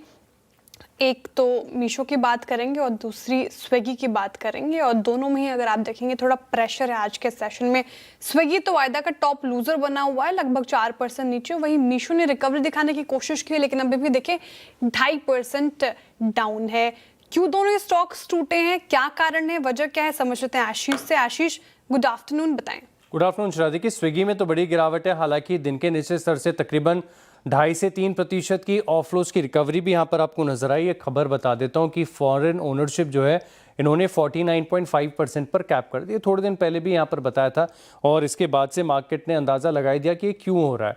अब दरअसल ये अपने आर्टिकल ऑफ एसोसिएशन में बदलाव कर रहे हैं, और इसके चलते ये ब्लिंकिट की राह पर चल रहे हैं, यानी मार्केट प्लेस से अब ये इन्वेंट्री लेड मॉडल में जाते हुए नजर आएंगे। इससे फायदा क्या होगा कि जो मार्जिन्स हैं इनके 50 से लेकर 70 बेसिस पॉइंट तक ये इंक्रीज हो सकते हैं। लेकिन एक ही खबर के दो पहलू हैं, ये बहुत पॉजिटिव है, लेकिन दूसरी चीज़ जो काफ़ी नेगेटिव हो जाती है कि अगर आप फॉरेन ओनरशिप को कैप कर लेते हो तो दिक्कत की बात यह है कि जो पैसिव फ्लोज होते हैं वो रुक जाएंगे। और 49.5% की जो ये लिमिट लगा रहे हैं, ये शेयर होल्डर से एजीएम जो कि 18 अगस्त को होनी है, इसमें अप्रूवल लेंगे। और इसी के बाद अगर आप देखें तो MSCI स्टैंडर्ड इंडेक्स में जो फ्लोज आने हैं वो रिस्ट्रिक्ट हो सकते हैं। और साथ में आप देखें तो FTSE यहाँ पर भी इसका सिमिलर मूव नजर आएगा, और मार्केट ने इसको बहुत स्ट्रांगली लिया, और तकरीबन दिन के दौरान आप देखें तो ऑलमोस्ट 7% तक की बड़ी गिरावट यहाँ पर आपको नजर आई। अब बात करते हैं मीशो की, तो मीशो के नंबर्स में एक तो टॉप लाइन बहुत ज़बरदस्त रही है। नो डाउट कि स्टॉक में थोड़ा सा नेगेटिव रिएक्शन देखने को मिला, लेकिन आप देखिए कि पिछले साल के मुकाबले 48% की बड़ी बढ़त यहाँ पर आपको देखने को मिली। अब कारण थोड़ा सा नेगेटिव रिएक्शन का ये भी है कि घाटा इस बार भी हुआ है, ये वेल एंटिसिपेटेड था। और हालांकि पिछले साल 290 करोड़ का घाटा था, इस बार 133 करोड़ का घाटा देखने को मिला। लेकिन एबिटा जो लॉस आया ना, ये मार्केट को पसंद नहीं आया। पिछले साल 264 करोड़ का एबिटा लॉस था, इस बार एबिटा लॉस हुआ है 225, यानी कोई सिग्निफिकेंट इंप्रूवमेंट यहाँ पर एबिटा लेवल पर देखने को नहीं मिला। और इनफैक्ट इनका जो ग्रोसरी सेगमेंट पर स्केल अप करने की बात कर रहे हैं, 75 करोड़ ये मीशो ग्रोसरीज में निवेश करेंगे। और साथ में अगर आप देखें तो जो मार्केट प्लेस की NMV है, इसमें 34% की बढ़त आपको नजर आई, जो कि पूरे FY26 में 39% की थी। लेकिन दिक्कत की बात यही है कि ऑपरेटिंग परफॉर्मेंस के लिहाज से मैनेजमेंट ये कह रहा है कि कुछ आगे जाकर एडवर्टाइजिंग और प्रमोशनल स्पेंड्स हैं ये इंक्रीज हो सकते हैं। तो अब Q2 को लेकर थोड़ी सी चिंता है, स्टॉक ज़्यादा नहीं 2-2.5% नीचे है। ओके, चलिए काम करते हैं अब। शुक्रिया आशीष। अब 4 का चौका ले लेते हैं। 4 ट्रेड्स जो आपको मिलेंगे इस समय, सस्ता ऑप्शन ट्रेड लेंगे हम अरुण जी से, फिर चलेंगे मानस जी के पास FNO सुपरस्टार के लिए, चार्ट का चमत्कार के लिए गाबा सर हैं, और मिड कैप फंडा के लिए हैं राजेश अग्रवाल जी। तो अरुण जी बताइए आपका सस्ता ऑप्शन ट्रेड। जी सर, BHEL के कॉल ऑप्शन को लेने की सलाह रहेगी। BHEL में एक अच्छा रिवर्सल देखने को मिल रहा है, मुझे लग रहा है ये स्टॉक वापस 422-425 की तरफ जा सकता है। तो 410 इन द मनी कॉल लेने की सलाह है, 7 रुपए के आसपास चल रहा है। स्टॉप लॉस जो रहेगा 4 रुपए के आसपास का रहेगा, और 12 रुपए तक के टारगेट BHEL के कॉल ऑप्शन में आ सकता है। BHEL की कॉल आपको पिक करनी है, पहला ऑप्शन ट्रेड 410 की call in the money call है यहाँ पे। अच्छी शॉर्ट कवरिंग। मानस आपका FNO सुपरस्टार। और देखिए ध्यान तो अभी भी IT पे ही है। परसिस्टेंट के फ्यूचर में खरीदारी कर सकते हैं, जहां पर स्टॉक वापस अपने 22 मूविंग एवरेज के ऊपर आ गया है। तो यहाँ पर आप स्टॉप लॉस 5100 के जस्ट नीचे लगाएंगे। 5099 के स्टॉप लॉस से खरीदारी करेंगे। 5400 तक के टारगेट्स पॉसिबल है। परसिस्टेंट शानदार मूव्स यहाँ पर IT पैक का ही काउंटर दिखाता हुआ। गाबा सर, चार्ट का चमत्कार क्या होगा आपका? यूनाइटेड स्पिरिट्स, उसका हक है आज फ्राइडे को 1477 पर ट्रेड कर रहा है। स्टॉप लगाएंगे 1460 का, 17 रुपए का, टारगेट 1500 हो सकते हैं। Spill over trade next week के लिए हो सकता है यूनाइटेड स्पिरिट्स। आजकल जिस तरीके की मार्केट है गाबा सर, इसका हक रोज है एक्चुअली। तो सिर्फ फ्राइडे को ही क्यों। चलिए अब राजेश अग्रवाल जी के पास चलते हैं मिड कैप फंडा के लिए। राजेश जी बताइए आपके पिक। अनुज जी, मिड कैप फंडा के हिसाब से एक हालिया की लिस्टिंग है लेजर पावर, उसके साथ जाना चाहूंगा। कंपनी के जो ऑपरेशन है बेसिकली मैन्युफैक्चरिंग और EPC में डिवाइडेड है, तो किसी एक डिविजन पे ये पूरी तरह से डिपेंडेंट नहीं है। 73% मैन्युफैक्चरिंग से आता है, जहां केबल्स, कंडक्टर, स्पेशलिटी प्रोडक्ट्स बनाती है। 3200 करोड़ रुपए के आसपास की ऑर्डर बुक है, जो बहुत शानदार कही जा सकती है। 85,448 मैट्रिक टन की कैपेसिटी, 3 प्लांट वेस्ट बंगाल में, 2 धूलागढ़ में, 1 खड़गपुर में। कॉस्ट एफिशिएंसी बढ़ा रहे हैं, प्रोडक्ट कंसिस्टेंसी इनकी है। टाई अप है टीएस कंडक्टर यूएस के साथ, जिसके कारण से क्वालिटी बहुत अच्छी है और नए ऑर्डर्स भी अच्छे मिल रहे हैं। लगातार सेल्स ग्रोथ और बॉटम लाइन की ग्रोथ दिखाई है पिछले 5 सालों से। जो आईपीओ के रुपए आए 490 करोड़, उससे ये डेट रिड्यूस कर रहे हैं, जिससे मार्जिन्स में भी सुधार होगा, बैलेंस शीट स्ट्रांग होगी और कैपिटल रेशियोज में सुधार आएगा। मुझे लगता है कि यहाँ पे खरीदारी करनी चाहिए। कम से कम साल भर का नजरिया रखें, अच्छी अपसाइड हो सकती है। लेजर पार इंफ्रा, ये मिड कैप फंड में पसंद आ रहा है राजेश अग्रवाल जी को। इंटरेस्टिंग स्टॉक, 4 का चौका में हमने 4 स्टॉक्स डिस्कस किए हैं। रिकैप कर देती हूँ, टारगेट एंड स्टॉप लॉस एक बार देख लीजिए आप। शुरुआत की हमने सस्ता ऑप्शन के साथ, जो कि अरुण जी ने सुझाया। BHEL में आपको 410 की कॉल लेनी है, 12 के टारगेट है, 4 का स्टॉप लॉस लगाना है। FNO सुपरस्टार के लिए मानस जी को माफ कीजिएगा, परसिस्टेंट सिस्टम ज़्यादा पसंद आ रहा है IT पैक से। 5400 के टारगेट वो देख रहे हैं, 5099 का स्टॉप लॉस। गावस्कर चार्ट का चमत्कार के लिए कह रहे हैं, हक वाले स्टॉक को हक अदा कर रहे हैं। यूनाइटेड स्पिरिट्स 1500 की टारगेट है, 1460 का स्टॉप लॉस। और आखिर में मिड कैप फंडा में राजेश अग्रवाल जी की तरफ से आया लेजर पार एंड इंफ्रा, जहां पर अच्छी स्ट्रेंथ आज के सेशन में नजर आ रही है। देखिए आगे बढ़ते हैं, और ये जो वीकेंड है काफ़ी बिजी रहने वाला है नतीजों के लिहाज से। तो कल वायदा में AU स्मॉल फाइनेंस बैंक समेत 2 कंपनियों के नतीजे आएंगे। वही सोमवार को निफ्टी में कोल इंडिया और वायदा की 6 कंपनियों के नतीजे आएंगे। और नतीजों का अनुमान बताने के लिए हमारी टीम जुड़ रही है हमारे साथ, नुपुर, साथ ही आशीष। नुपुर के पास पहले चलते हैं। AU स्मॉल फाइनेंस बैंक के नुपुर, नतीजे कैसे रह सकते हैं? नतीजे तो अच्छे रहेंगे। AU स्मॉल फाइनेंस बैंक के NII और पैट की बात करें, उस लिहाज से काफ़ी स्ट्रॉन्ग क्वार्टर रहने वाला है, लेकिन नेट इंटरेस्ट मार्जिन फिर से दबाव में आते हुए नजर आ सकते हैं। NII की ग्रोथ देखें तो 32% की ग्रोथ यहाँ पर देखने को मिल सकते हैं। प्री प्रोविजनिंग ऑपरेटिंग प्रॉफिट भी देखें तो ऑलमोस्ट 12% की ग्रोथ का अनुमान यहाँ पर भी आते हुए नजर आ रहा है। और मुनाफा देखें तो 45% की स्ट्रॉन्ग ग्रोथ आपको यहाँ पे दिखेगी।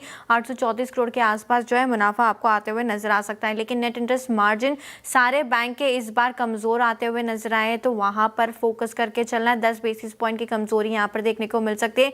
ग्रॉस NPA और नेट NPA की बात करें तो बिल्कुल flat quarter on quarter basis पे यहां पे ये आंकड़ा आते हुए नजर आ सकता है। प्रोविजन कवरेज रेशियो की भी बात करें तो 64.7% के आसपास रह सकता है। पिछले क्वार्टर में 64.1% के आसपास ये आंकड़ा था।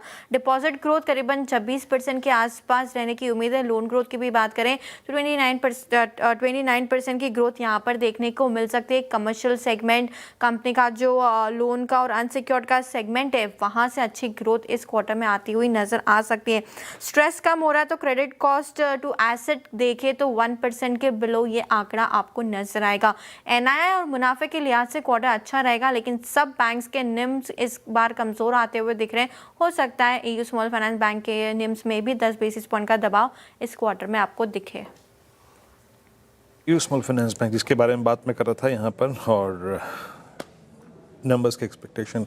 आशीष के पास चलते हैं, कोल इंडिया के बारे में। आशीष, क्या एक्सपेक्टेशन इस बार? कुछ खास नहीं है। नंबर्स में आप देखें ना तो थोड़े से बोरिंग साइड पर नंबर्स देखने को मिल सकते हैं। एक तो क्या है, ब्रोकरेजेस के अनुमान बहुत ज़्यादा वाइड हैं। जैसे मिसाल के तौर पर अगर आप टॉप लाइन की बात करें तो एक ब्रोकर बता रहे हैं कि तकरीबन 37,000 करोड़ के आसपास की आपको रेवेन्यू देखने को मिल सकती है। कोई 44,000 बता रहा है। आप 42 से लेके 43 तक को स्वीट स्पॉट मान के चल सकते हैं कि ये मोस्टली कंसेंसस यहाँ पर निकल कर आ रहा है। यानी पिछले साल के मुकाबले आप देखें तो तकरीबन 23% की बढ़त यहाँ पर आपको टॉप लाइन पर देखने को मिल सकती है।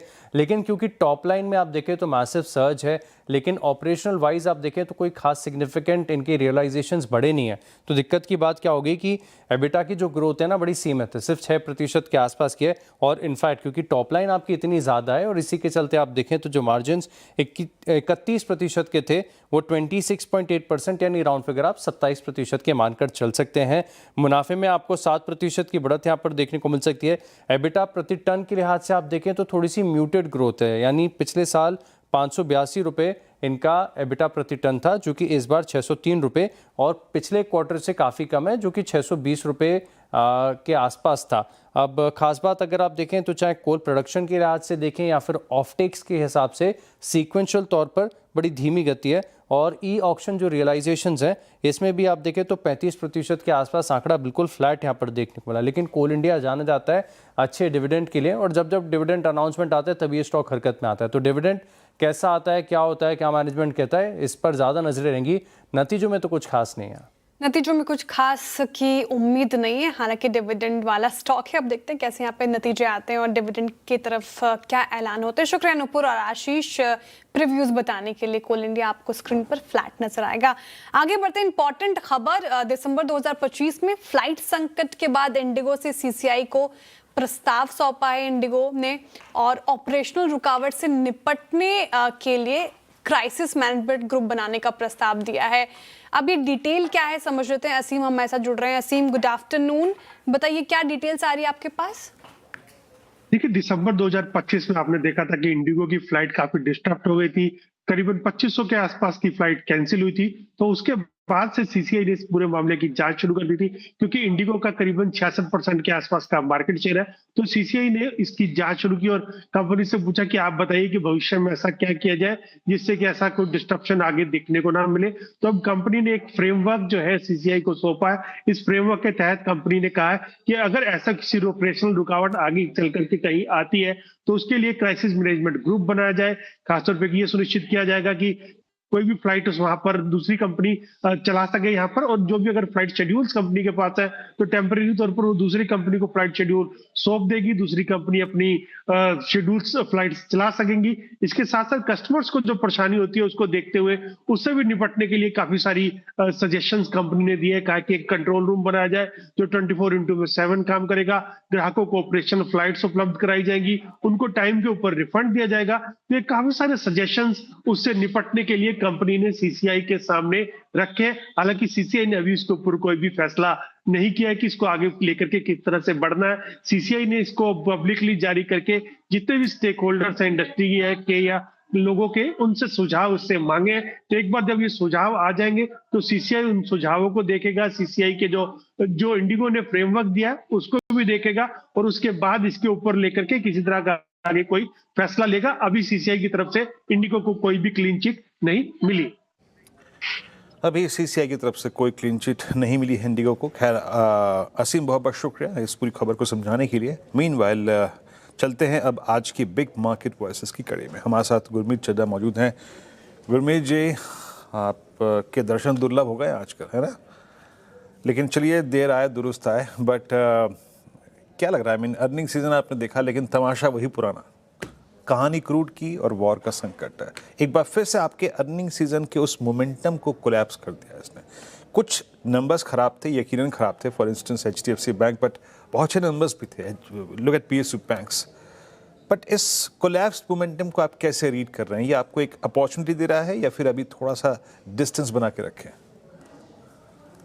धीरू जी, कहना मुश्किल है इस एनवायरनमेंट में कि पहले ये लग रहा था कि इतना एस्केलेट नहीं होगा, पर लगातार 12-13 दिन यूएस ने अटैक कैरी आउट किया है। पर थोड़े से अगर आप फूड प्राइसेस को देखें तो शायद आज एक थोड़ी 3-4% की गिरावट है, वापस 96 के आसपास आया है। तो शायद कहीं ना कहीं ये संकेत है कि शायद थोड़ा सा वापस से इसमें मीडिएशन हो। बट जैसा मैंने बोला, ये चीज़ें हमारे हाथ में नहीं है।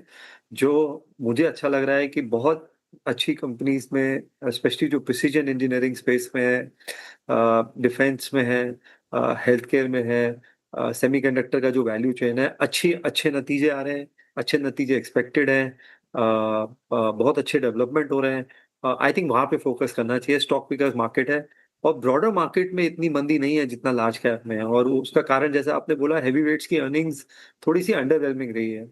आईटी में ले दे के वही 0.1-0.2%, 1% सीसी ग्रोथ इधर उधर होती है। HDFC के नतीजे बहुत डिसअपॉइंटेड है टू बी ऑनेस्टली, क्योंकि 3 साल पहले कंबाइंड एंटिटी का मार्केट कैप 14 लाख करोड़ था, आज 11-11.5 लाख करोड़ है। तो मैसिव वेल्थ डिस्ट्रक्शन है इतनी बड़ी एंटिटी का जो मार्केट का फेवरेट था। तो कहीं ना कहीं लार्ज कैप में मुझे लगता है और भी चैलेंजेस रहेंगे कुछ समय तक, जब तक जो हैवी वेट से रिवाइव नहीं करते। तो फोकस थोड़ा सा आपको मेरे ख्याल बियॉन्ड टॉप 50 करना पड़ेगा और स्टॉक पिकिंग पे ध्यान देना पड़ेगा। ओके, बिल्कुल स्टॉक पिकिंग पे ध्यान देना होगा। Gurmeet, good afternoon. ये HDFC बैंक की आपने बात कर ली, दूसरा सेक्टर जहां पर काफ़ी वॉलेटाइल मूव्स रहे, आईटी। आज मार्केट ने मिड कैप आईटी में शानदार मूव्स दिखाए हैं। Mphasis, Tata Elxsi, KPIT, Persistent तो खैर कई दिनों से कोफोर्ज डे हाई पर ट्रेड कर रहा है। इस स्पेस पर आपका क्या व्यू और यहाँ पर आपके प्रेफर्ड पिक्स क्या होंगी? तो अनुज, हमारे पास केपीआईटी हमने लोअर लेवल्स पे थोड़ा सा ऐड किया था जब वो नेगेटिव गाइडेंस आया था और 550 के लेवल के आसपास टच हुआ था। और उसके अलावा हमारे कुछ नॉन डिस्क्रिशनरी पोर्टफोलियोज में कोफोर्ज जो परसिस्टेंट है, बट वेटेज बहुत कम है। और मैं अभी थोड़ा देखना चाहूंगा अनुज, मेरा थोड़ा सा जो झुकाव है वो मिड कैप आईटी में सॉफ्टवेयर कंपनीज पे ज्यादा है, जैसे ओरेकल है। KPIT again IP driven company ज्यादा है, प्योर सर्विसेज नहीं है। और अगर थोड़ा, क्योंकि मिड कैप आईटी सस्ता नहीं है, चाहे वो परसिस्टेंट हो चाहे वो कोफोर्ज हो, इतने नतीजे के बाद, तो हम ज्यादातर इस स्पेस पे अंडरवेट हैं। लार्ज कैप में हमारे पास थोड़ा सा एचसीएल है, तो एचसीएल केपीआईटी मिला के कुछ 2.5-3% है। बट जो न्यू एज बिजनेस है, जो बेटर टेक्नोलॉजी प्ले है, इटर्नल है, आपका ग्रो है, जो न्यू एज टेक्नोलॉजी बिजनेस है, पेटीएम है, वहां पे हम तो ज्यादा कंस्ट्रक्टिव है, वहां पे ग्रोथ है और इस मार्केट में आपको उसको वेटेज देना पड़ेगा। पूरा मार्केट कैप अगर आप देखें न्यू एज टेक्नोलॉजी कंपनी का, शायद निफ्टी के मार्केट कैप का 2% भी नहीं हो। तो मुझे लगता है कि यहाँ पे ज्यादा अच्छे मौके बनेंगे वर्सेस ट्रेडिशनल आईटी सर्विसेज से। ओके, गुरमीत जी, गुड आफ्टरनून। ये न्यू एज स्टॉक्स आपको ज़्यादा पसंद आ रहे हैं, इंटरनेट कंपनीज अगर मैं कह लूँ तो, लेकिन ये जो रिटेल पैक अगर थोड़ा जाए, जैसे कि डी मार्ट, विशाल मेगा मार्ट, ये सारे स्टॉक्स कैसे नज़र आ रहे हैं आपको?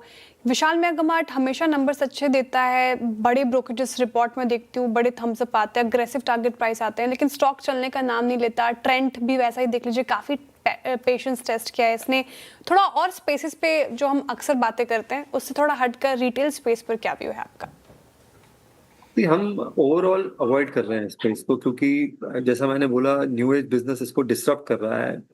डीमार्ट शायद 30 साल पुराना बिजनेस है, ब्लिंकिट ने शायद 2 साल में उसको डिस्टर्ब कर दिया। तो जहाँ पे डिस्ट्रप्शन है वहाँ पे हाई बेस, और यहाँ पे हाई बेस इफेक्ट भी है, स्पेशली ट्रेंड में। तो हम अभी अवॉइड कर रहे हैं स्पेस को। हम न्यू एज इंटरनेट कंपनीज के थ्रू कंजम्पशन खेल रहे हैं। हम थोड़ा सा फूड बिजनेस को लेके एक कंपनी हमने अभी ऐड करी है, मनोरमा इंडस्ट्रीज, जो फैट और कोकोए बनाती है डिफरेंट मल्टीनेशनल्स के लिए। तो हम उसको डिफरेंट तरीके से थोड़ा प्ले कर रहे हैं कंजम्पशन को, और थोड़ा सा मुझे लगता है रूरल कंजम्पशन पिकअप करेगा। मॉनसून का जो वरी था वो बहुत एक्सटेंड तक कम हुआ है बहुत सारे पार्ट्स ऑफ इंडिया में, नॉर्दर्न इंडिया में अभी भी है। और टू व्हीलर ऑटो के नतीजे बहुत अच्छे आए हैं। बजाज का नंबर 60% ऑलमोस्ट जंप आया है, टीवीएस 38-40% है। तो जो टू व्हीलर एंसिलरीज हैं, चाहे संदार टेक्नोलॉजीज है और भी हैं, हमने मदरसन वायरिंग में अभी पीछे एक्सपोजर लिया है। मुझे लगता है यहाँ आप कौसाई कंजम्पशन रूरल का प्ले करने का बेहतर मौके हैं। अर्निंग विजिबिलिटी अच्छी है, वैल्यूएशन ज्यादा ज्यादा रीजनेबल है। अच्छा गुरमीत जी, ऑन सीरियस नोट, यूएसएल के नंबर्स आपने देखे, रेडिको खेतान के नंबर्स आए, है ना? प्रीमियम सेगमेंट में क्या गजब किया रेडिको खेतान ने, all time high. Liquor space ने अच्छी वेल्थ क्रिएट करके दी है। आपका टॉपिक क्या है इस स्पेस में? तो हमारे पास पोर्टफोलियो में एक समय में यूएसएल था, बट अभी पोर्टफोलियो में नहीं है। हम एग्जिट कर चुके हैं। और कुछ पोर्टफोलियोज में हमारा जो नॉन डिस्क्रिशनरी है उसने हमने पिकैडली एग्रो लिया था जब इंडिगो बेस्ट विस्की का वो मिला था, क्योंकि हमें लग रहा था प्रीमियमाइजेशन प्ले हो रहा है। बट फिलहाल अभी कोई भी पोर्टफोलियो में नहीं है। हमने दोनों जगह थोड़ा सा प्रॉफिट बुकिंग किया है, बट हम स्पेस को देख रहे हैं। हम वाइन सेगमेंट को भी देख रहे हैं, ये अपकमिंग कैटेगरी है। तो स्पेस को हम देख रहे हैं कि अगर वरुण बेवरेज भी अलग अलग सेगमेंट्स में एंटर कर रहा है, वहाँ भी अच्छा खासा कंसोलिडेशन है। हाई से आप समझ लीजिए मेरे ख्याल 550-600 से 15-20% नीचे आया है। तो वॉच लिस्ट में है, पर कुछ एडिशन नहीं किया है। ओके, कुछ एडिशन नहीं किया यहाँ पर। और कोई सेक्टर या थीम जहाँ पर आप फ्रेश एंट्री ले रहे हैं? ऑटो एंसिलरी में आप काफ़ी पॉजिटिव हुआ करते थे, वहाँ से कुछ नया स्टॉक चुना हो आपने या कुछ अपडेट हो? तो अनुज, हमने एक छोटी ऑटो एंसिलरी जो रिलेटेड है, राजरतन वायर, आज उसके नतीजे भी आए, अच्छे नतीजे आए, मार्जिन वापस आया है, अच्छी टॉप लाइन ग्रोथ है। ये बीड वायर बनाते हैं टायर्स के लिए और मार्केट लीडर है। इनका एक चेन्नई प्लांट आया है जिससे इनको ऑपरेटिंग लेवरेज भी मिलेगा और लॉजिस्टिक कॉस्ट कम होगी, क्योंकि तमिलनाडु हब है ऑटो OEMs का। जो थाईलैंड वाला प्लांट था जो चाइना से इफेक्ट हुआ था वो भी काफी नॉर्मलाइज हो गया है, तो एक राजरत्न ग्लोबल पोर्टफोलियो में हमने ऐड किया था। हमने कुछ निश केमिकल कंपनीज ऐड करी थी, जेजी केमिकल बहुत अच्छे लेवल पे इस जिंक डाइऑक्साइड और जिंक रिसाइकलिंग करते हैं, जिसका एंड यूज वापस टायर और कुछ हद तक फार्मा है। ये हमने ऐड किया था।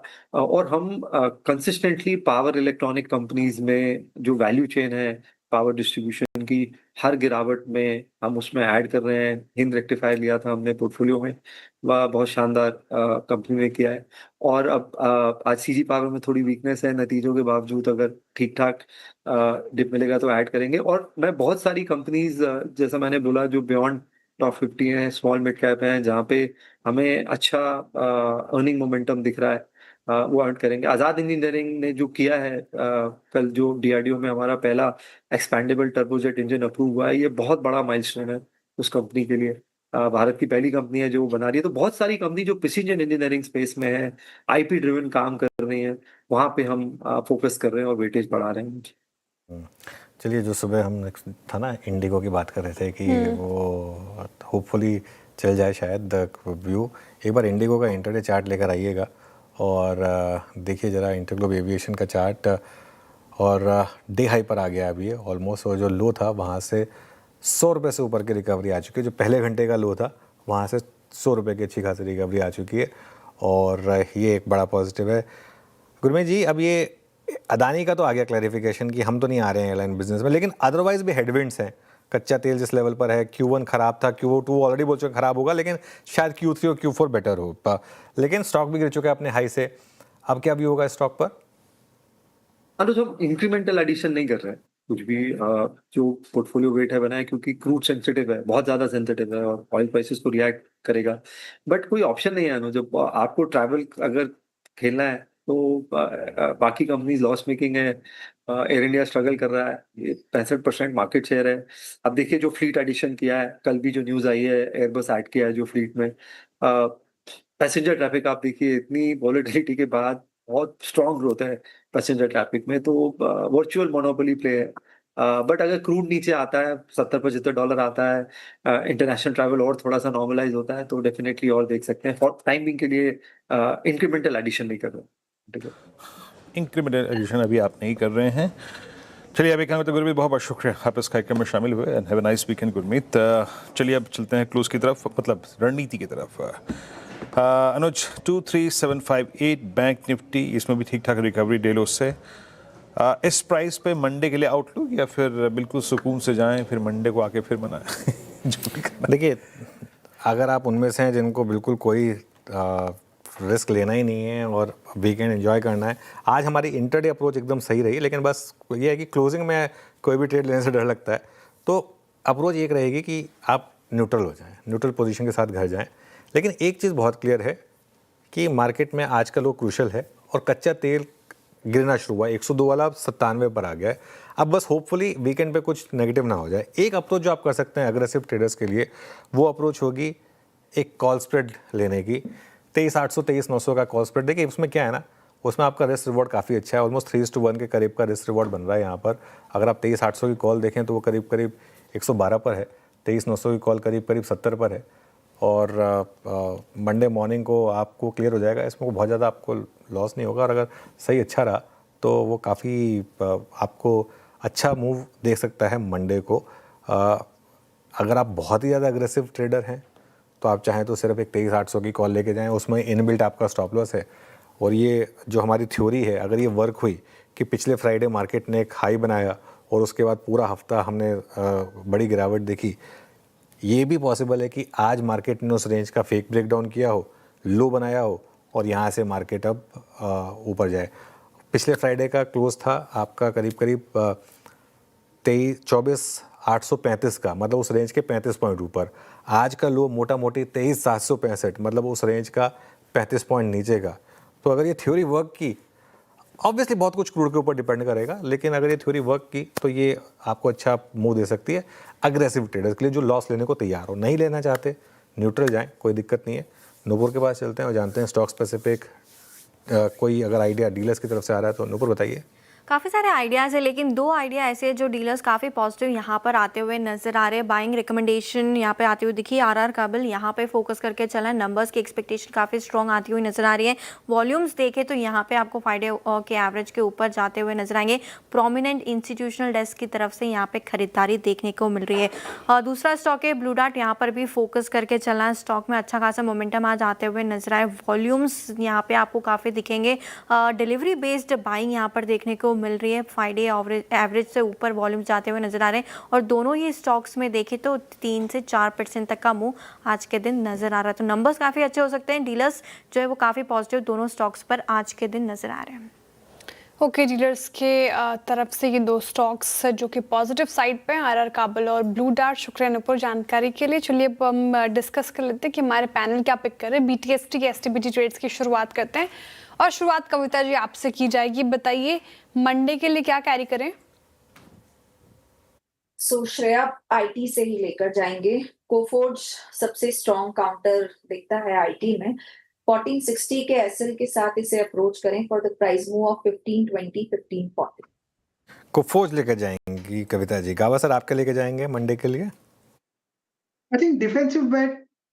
आई think Astral looks good to me. Astral is 1469 पर ट्रेड कर रहा है। एस्ट्रल स्टॉप लगाएंगे 1452 का। 15-17 रुपए का स्टॉप है। टारगेट रहेगा 1500 का astral. Yes okay, astral. Arun आपका ट्रेड?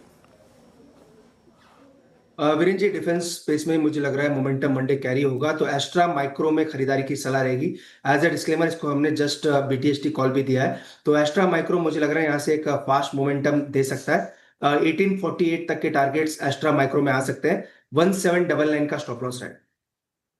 एस्ट्रा माइक्रो ये अच्छा लग रहा है अरुण जी को। यहाँ पर स्ट्रेंथ भी है। गाबा सर आप क्या चुन रहे हैं मंडे के लिए?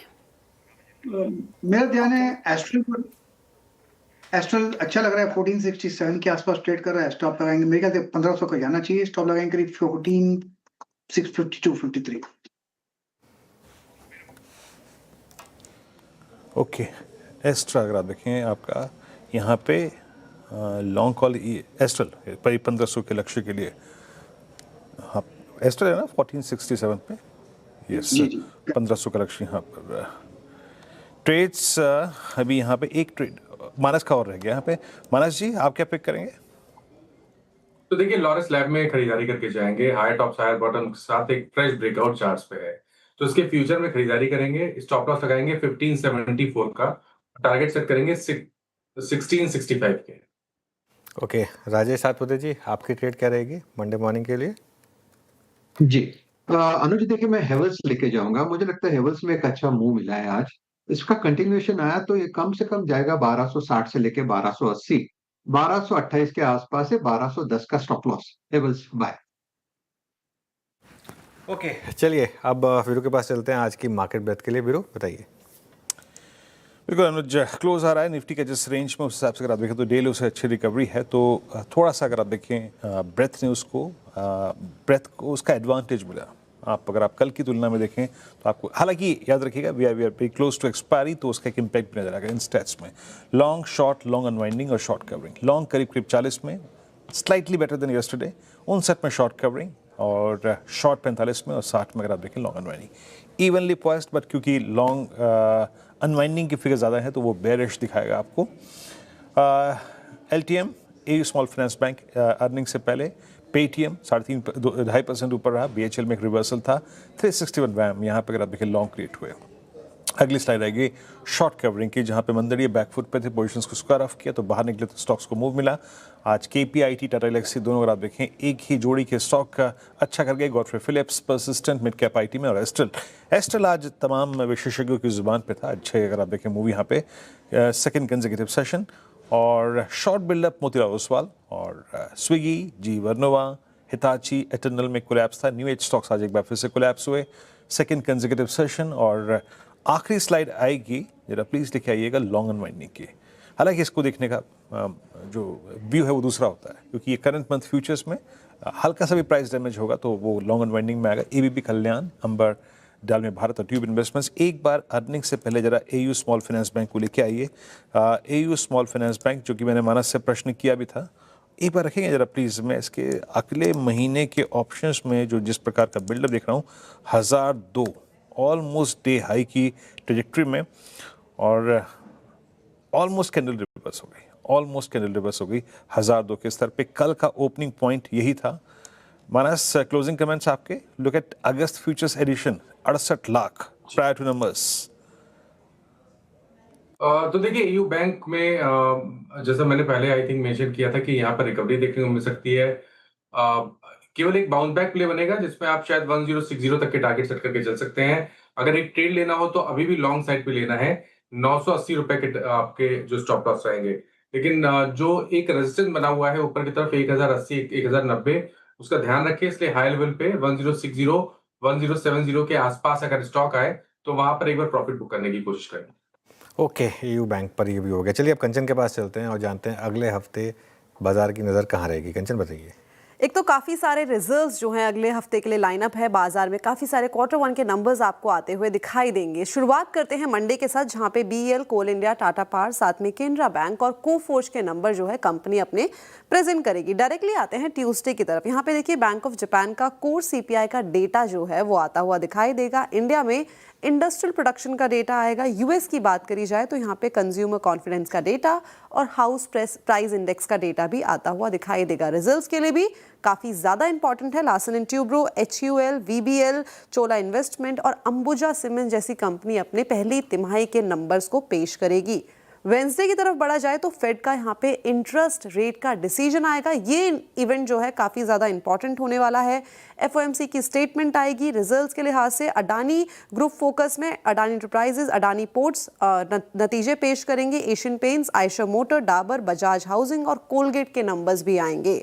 बात करते हैं थर्सडे की, तो यहाँ पे FOMC की प्रेस कॉन्फ्रेंस शेड्यूल है।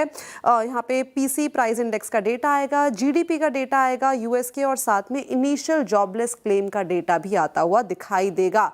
रिजल्ट्स के लिए काफी ज्यादा important Bajaj finance, Mahindra and Mahindra, Tata steel, Torrent pharma, Hyundai, Swiggy और IRFC भी अपने नंबर्स को करेगी पेश। शुक्रवार की तरफ बढ़ा जाए तो जापान में कोर CPI का डेटा आएगा, चाइना में मैन्युफैक्चरिंग का डेटा आएगा और बैंक ऑफ जापान का इंटरेस्ट रेट का डिसीजन भी इसी दिन आता हुआ दिखाई देगा। रिजल्ट्स के लिहाज से सन फार्मा, मारुति, ITC जैसी कंपनीज जो है अपने नतीजे पेश करती हुई दिखाई देगी। सैटरडे रिजल्ट्स के लिहाज से अगर देखें तो डिवीज लैब, CDSL अपने नंबर्स को पेश करेगी और संडे यहाँ पे US में OPEC की मीटिंग होगी और रिजल्ट्स के लिहाज से परसिस्टेंट सिस्टम अपने नंबर्स को करेगा पेश।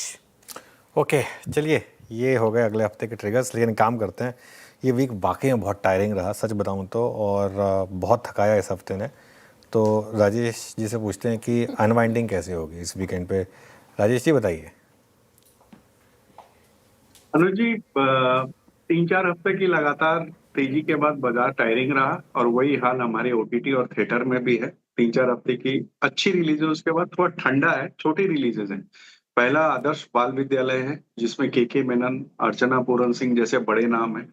एक लाइट हार्टेड कॉमेडी है जिसमें एक स्कूल के प्रिंसिपल हैं, बहुत छोटी स्कूल के, जहाँ अचानक से ऐसी कोई गवर्नमेंट की स्कीम आती है कि उन सबको कैम्ब्रिज यूनिवर्सिटी के एक टूर ले जाया जाएगा, तो किस तरीका से उसे पेश करते हैं उस पे है। तो अच्छी कॉमेडी हो सकती है क्योंकि नाम अच्छे जुड़े हुए हैं।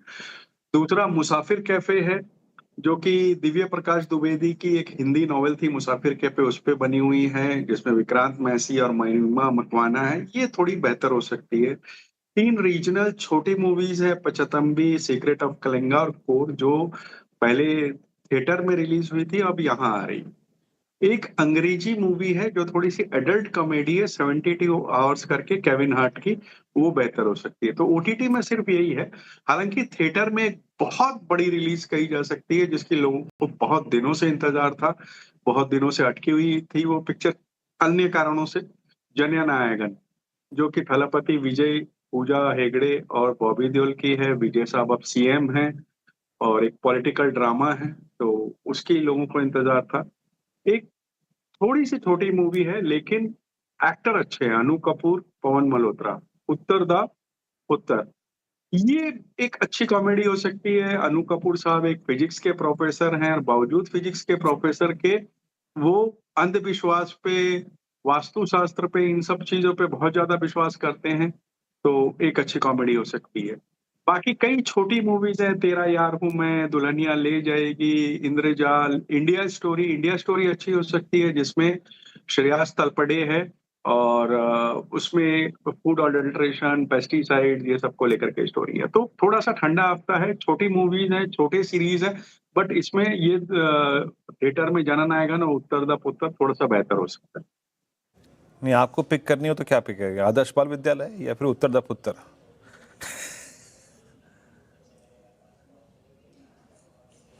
है राजेश जी, आपको पिक करनी हो तो क्या पिक करेंगे? देखिए, ओटीटी की बात करें तो आदर्श बाल विद्यालय, और थिएटर की बात की जाए तो वो दोनों ही, जनन आएगन और उत्तर द पुत्र। तो ये अच्छी लग रही है एक्चुअली देखकर, इसका जैसे बोला आप राजेश जी ने, अच्छे एक्टर्स हैं, अनु कपूर, पवन मल्होत्रा, ब्रिजेंद्र काला, अच्छे एक्टर्स हैं, तो अच्छी हो सकती है। दिखाई नहीं दी मुझे को। नहीं, मैंने अभी गूगल किया ऑनेस्टली स्पीकिंग, झूठ क्यों बोलूं। तो हाँ, तो वो थोड़ी सी अच्छी लग रही है। श्रेया, कोई कोरियन ड्रामा आया है ना? के ड्रामा से सर ऑल टाइम फेवरेट है। मैं तो रिपीट भी, मतलब देखा हुआ भी बिंज वॉच कर लेती हूँ कभी कभी। पर अभी फिलहाल से कोई के ड्रामास नहीं अच्छे। चलिए, काफ़ी हिम्मत है रिपीट करने की, हमसे तो नहीं रिपीट होता। चलिए, आखिरी के 4 मिनट बचे मार्केट के वीरू, और ठीक है, वैसे आईटी में अच्छे दाम आ रहे हैं, मतलब मिड कैप आईटी में अच्छे मूव्स आ रहे हैं। और देखिए आप HCL टेक, कोफोर्ज, परसिस्टेंट, ये थोड़े से स्टॉक्स अच्छा कर रहे हैं वीरू, तो थोड़ा सा यहाँ पर रिकवरी है। और मिड कैप भी, एडवांस डिक्लाइन भी आप देखिए तो ऑलमोस्ट ग्रीन में बंद होने की तैयारी कर रहे हैं। ऑलमोस्ट 1:1 का हो गया, लास्ट तक हो नहीं पाया, थोड़ा सा और अगर टाइम मिलता तो शायद 1:1 का हो जाता। एक आखिरी चार्ट चेक लेना चाहूँगा, आप पेटीएम पर, पेटीएम का चार्ट लेकर आइए। पेटीएम में राजेश सातपुते जी, जो 3 दिन की करेक्शन थी, क्या आज एक फ्रेश अप मूव की शुरुआत हुई है यहाँ पर? अनुज जी, देखिए मुझे लगता है कि जिस तरह से आज ये 1240 के आसपास का सपोर्ट लेके, यानी जिसने अपना 20 डीमा जो है उसे रिगेन किया, 10 डीएमए के आसपास अटक रहा है, यानी 1300 के आसपास। तो आई थिंक आज का दिन रहने देते, क्योंकि इसका 1300 के ऊपर मूव होना बहुत ज्यादा जरूरी है, अदरवाइज फिर से हम बुल ट्रैप हो जाएगा। I would like to skip it at least for today, probably यहाँ से एक बार के लिए फिर डिप दे दे। बट आज की अगर आप देखें मजबूती जो है वो निफ्टी आईटी की देखते हुए बनती है 183 पॉइंट, लेकिन याद रखिएगा किन हालातों में, किन सर्कमस्टेंसेस में। But led by KPIT, Tata Elxsi, और साथ ही साथ अगर आप देखें लार्ज कैप आईटी में HCL टेक्नोलॉजीज का ये क्लोज ऑलमोस्ट अप्रैल 26 के बाद अब तक की सबसे हाईएस्ट का क्लोज है। और same is the case with TCS, लगभग 2% की गेन के साथ आज अपने 3 क्रिटिकल एवरेजेस के ऊपर जाके बंद हो रहा है। चलते हैं इस क्लोज को देखने के लिए बड़े वॉल पे अनुज के पास। अनुज, ओवर टू यू। बिल्कुल वीरू, और मैं एक बार देख रहा था, इंडिगो फाइनली 5000 के को हिट कर रहा है, और शायद उसके ऊपर प्रोविजनल क्लोज उसके ऊपर भी आ पाए।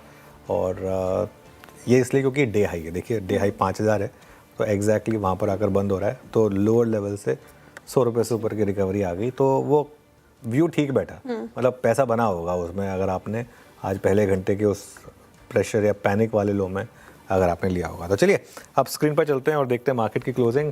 क्लोज अच्छी है एक्चुअली, निफ्टी ने कोशिश की 23,800 तक आने की, लेकिन 23,790 तक आया, 80 पॉइंट नीचे था। फिर भी बैंक निफ्टी 160 पॉइंट ऊपर था, और निफ्टी आईटी 200 पॉइंट ऊपर था। दोनों में शानदार रिकवरी आई। इंडिया विक्स रखिएगा एक बार, मिड कैप और स्मॉल कैप। मिड कैप तो ऑलमोस्ट पूरा रिकवर हो गया था, ऑलमोस्ट ग्रीन में बंद हुआ। स्मॉल कैप भी पूरा रिकवर हुआ। इसके अलावा इंडिया विक्स सिर्फ 3% ऊपर। ध्यान रखिएगा, एक समय पर सुबह तो इंडिया विक्स 8-9% ऊपर था। एडवांस डिक्लाइन 1506 बढ़ने वाले शेयर, 1587 गिरने वाले शेयर। अगेन सुबह ये 1:4 का था, उस हिसाब से रिकवरी अच्छी थी। लेकिन क्योंकि मार्केट रेड में बंद हुआ, तो पहले इंडेक्स लूजर्स यानी कि सेक्टर लूजर्स से शुरुआत करेंगे। देखते हैं, निफ्टी ऑटो 1% नीचे था। इसके अलावा मेटल्स, एनर्जी, रियल्टी, फार्मा और ऑयल एंड गैस, यहाँ पर आपको थोड़ी सी गिरावट देखने को मिली। गेनर्स में क्या क्या थे? सबसे ऊपर निफ्टी आईटी, फिर PSU बैंक्स, निफ्टी बैंक और FMCG, यहाँ पर अच्छी खासी तेज़ी थी। निफ्टी लूजर्स पर आ जाइए अब जरा, उसमें सबसे ऊपर इटर्नल प्रॉफिट बुकिंग यहाँ पर 2.5% नीचे था। Bajaj finance, Mahindra and Mahindra, Shriram finance numbers के बाद गिरा। भारतीय एयरटेल आज एक्स डिविडेंड हुआ, लेकिन उसके बावजूद गिरा। और टाटा कंज्यूमर प्रोडक्ट्स यहाँ पर गिरावट थी। गेनर्स क्या क्या थे? IT, HCL टेक, विप्रो, इसके अलावा सिप्ला में अच्छी तेज़ी थी। ITC चल रहा है 2-3 दिनों से। HDFC लाइफ में थोड़ी सी तेज़ी लौटी, और जियो फाइनेंशियल ये भी इस समय अगर आप देखें तो तो ग्रीन में बंद हुआ। एक बार निफ्टी का एडजस्टेड सॉरी वो दिखाएंगे मुझे एक बार कि क्लोज कहाँ पर हो सकता है। इंडिकेटिव क्लोज 23,767 पर, तो 23,786 23,767 की सिग्निफिकेंस देखिए। उस रेंज की जो हम बात करते हैं 23,800 से 24,300 की, तो पिछले फ्राइडे को हम बंद हुए थे उस रेंज से जस्ट 35 पॉइंट ऊपर, आज हम बंद हुए उस रेंज से एग्जैक्ट 35 पॉइंट नीचे। तो अगर वो सिमेट्री बैठी तो अच्छा, अगला हफ्ता अच्छा होगा वीरू, और बहुत शानदार होगा अगला हफ्ता मार्केट के लिए, ये उम्मीद करिए और इस उम्मीद के साथ वीकेंड में जाइए फिर। बिल्कुल इसी उम्मीद के साथ वीकेंड में जा रहे हैं। बड़ी अगर आप देखें मुश्किलों के बाद, बड़ी जद्दोजहद के बाद ये बेला आई है, कसम से कह रहा हूँ पूरा भेजा फ्राई है। क्यों अनुज? इन 5 दिन में अगर आप देखें जो हुआ ना उसे झेलना बहुत मुश्किल था। Anyway let's hope for the best. जैसे कि अनुज कह रहे थे कि let's hope for the best कि अगले हफ्ते प्रॉस्पेरिटी जो है हरा निशान फिर लौटे। दस्तक द दलाल स्ट्रीट पर। इन्हीं उम्मीदों के साथ इस कार्यक्रम को यहाँ समाप्त करते हैं। मुलाकात होगी सोमवार को मॉर्निंग कॉल और मुनाफे की तैयारी। तब तक के लिए नमस्कार and have a nice weekend.